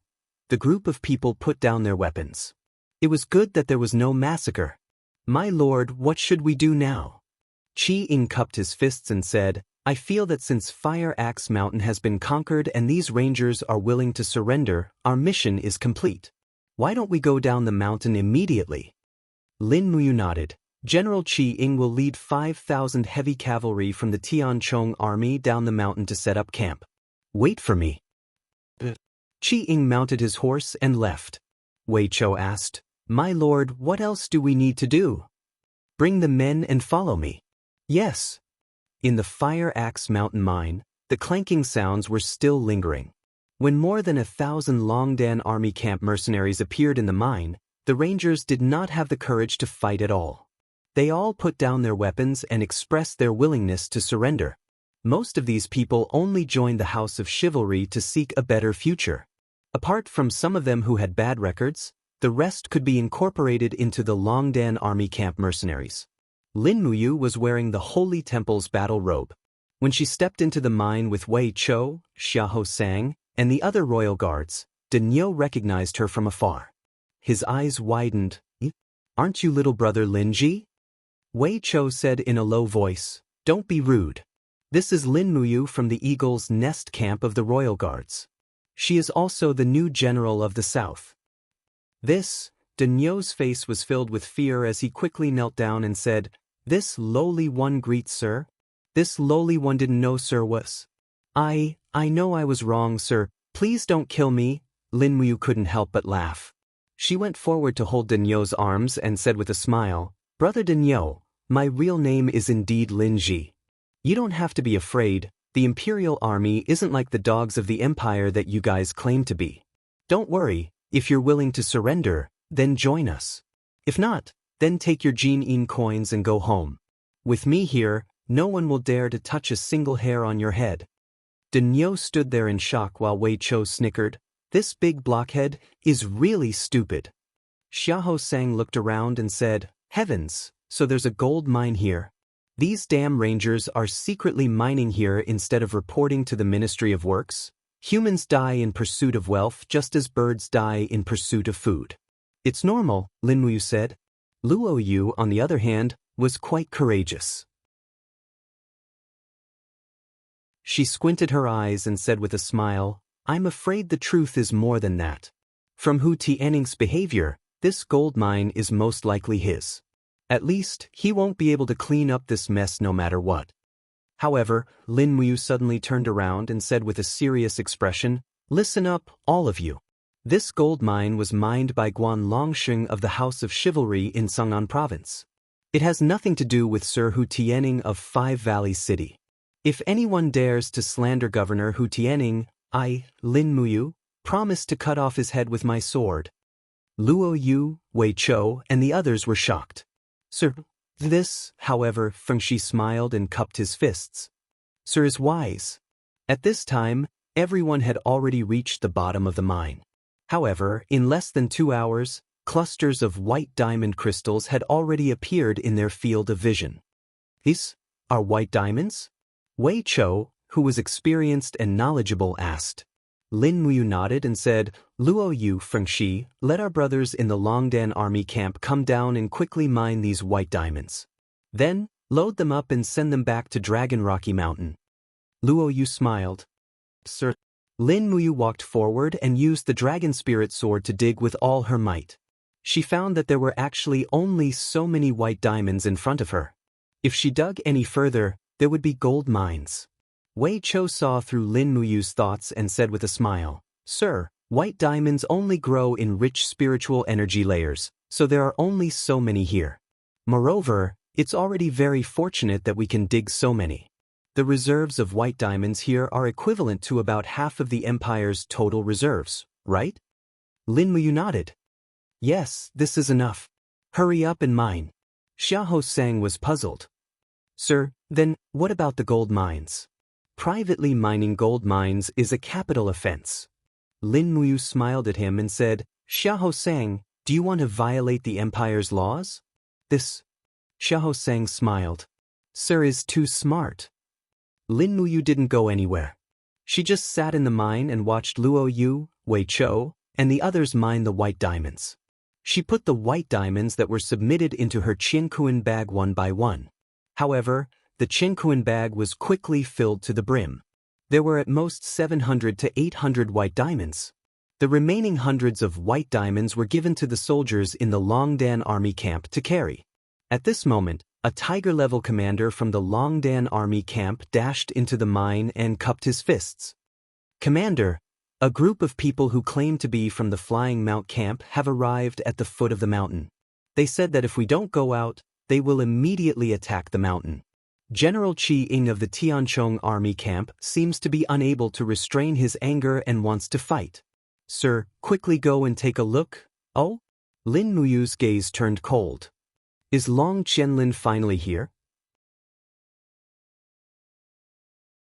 Long Qianlin is known as the #1 general in the Songnan province. We are outnumbered and can't fight him, sir. Luo Yu advised. I know. Lin Muyu frowned and said, Don't stop mining here. The few of you follow me out. After exiting the mine, she mounted her horse and led the 3,000-plus cavalrymen from the Longdan army camp down the mountain. At this time, it was already daybreak. The first rays of the morning sun shone on the Fire Axe Mountain, reflecting a patch of red. However, the foot of the mountain also seemed to be covered in a patch of red. No, it should be called blood red. A battle had already broken out at the mountain gate. Corpses were lying there and blood had dyed the ground red. Qi Ying's armor was stained with blood. He held his spear and urged his horse forward in a somewhat sorry state. He said, Sir, I fell into Long Qianlin's trap. I was forced to retreat by their spear formation on the mountainside. You. Lin Muyu suppressed her anger and calmly said, Victory and defeat are common. Follow me to take a look. Yes, sir. There were close to 500 corpses lying on the hillside. At least 400 of them belonged to the Tianchong army. The number of corpses from the Flying Mount camp was pitifully small. The fortress had just been repaired and both sides were in a standoff. Lin Muyu saw this and raised her eyebrows. She said, "Wei Chou, bring our master archers to the fortress. When the Flying Mount camp comes over later, aim at their eyes and necks and shoot." "Yes, sir, watch carefully."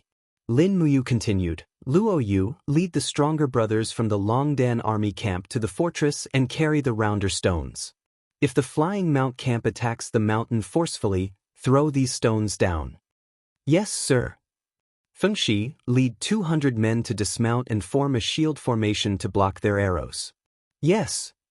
After the assignment was completed, Lin Muyu carried the dragon spirit sword and ascended the small mountain gate. Looking from afar, the Fire Axe Mountain was really surrounded. There were at least 30,000 men and horses at the foot of the mountain, including the elite Flying Mount camp. Moreover, Long Qianlin, the #1 general of Cangnan province, was personally overseeing this conflict. No matter how one looked at it, it didn't look like they could win. Looking into the distance, Lin Muyu channeled her qi into her voice and said in a clear voice, "Sir Long Qianlin, I didn't expect that we would meet in this way after we parted at Wugu City." From the cavalry formation, a man dressed in black armor walked out with a spear in his hand and said with a smile, "Sir Lin Muyu, I, Long Qianlin, also didn't expect that we would meet like this. However, sir, you led your troops into the territory of Cangnan province without permission and ordered your subordinates to kill over 100 soldiers from Yunzhong commandery. Your actions are equivalent to treason, so I had no choice but to surround this Fire Axe Mountain." Lin Muyu couldn't help but laugh and said, "General Long Qianlin didn't even frown when he lied. You really have the demeanor of a famous general. Why did I come up the mountain and why did you come here? Don't tell me that General Long Qianlin doesn't know?"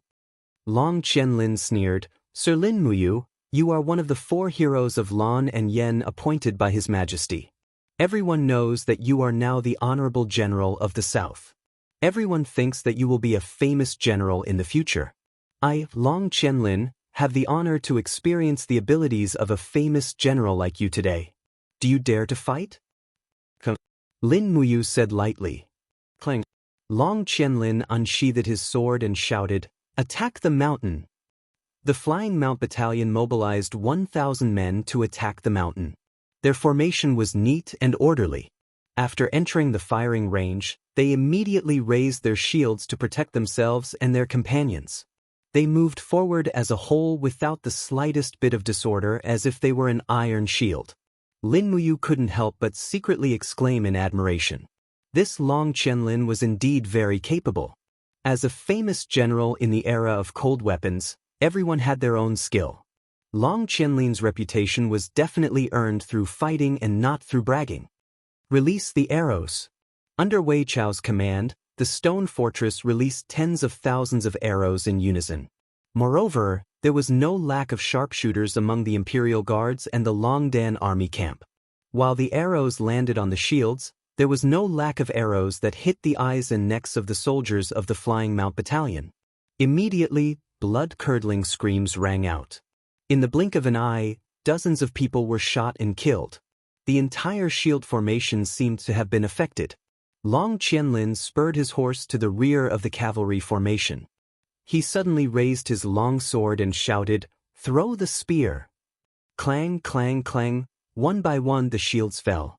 The next moment, the nearly 1,000 soldiers of the Flying Mount Battalion raised the spears on their horses and threw them. Whoosh, whoosh, whoosh. "Squat down!" Lin Muyu hurriedly shouted. Everyone on the fortress squatted down one after another. However, there were still people who couldn't dodge in time and were directly shot by the spears. In the blink of an eye, 7 or 8 people were killed and more than 10 people were injured. You're tuning into the Han Li's Immortal Journey YouTube channel. Don't forget to subscribe and join us on this journey to catch the most captivating stories.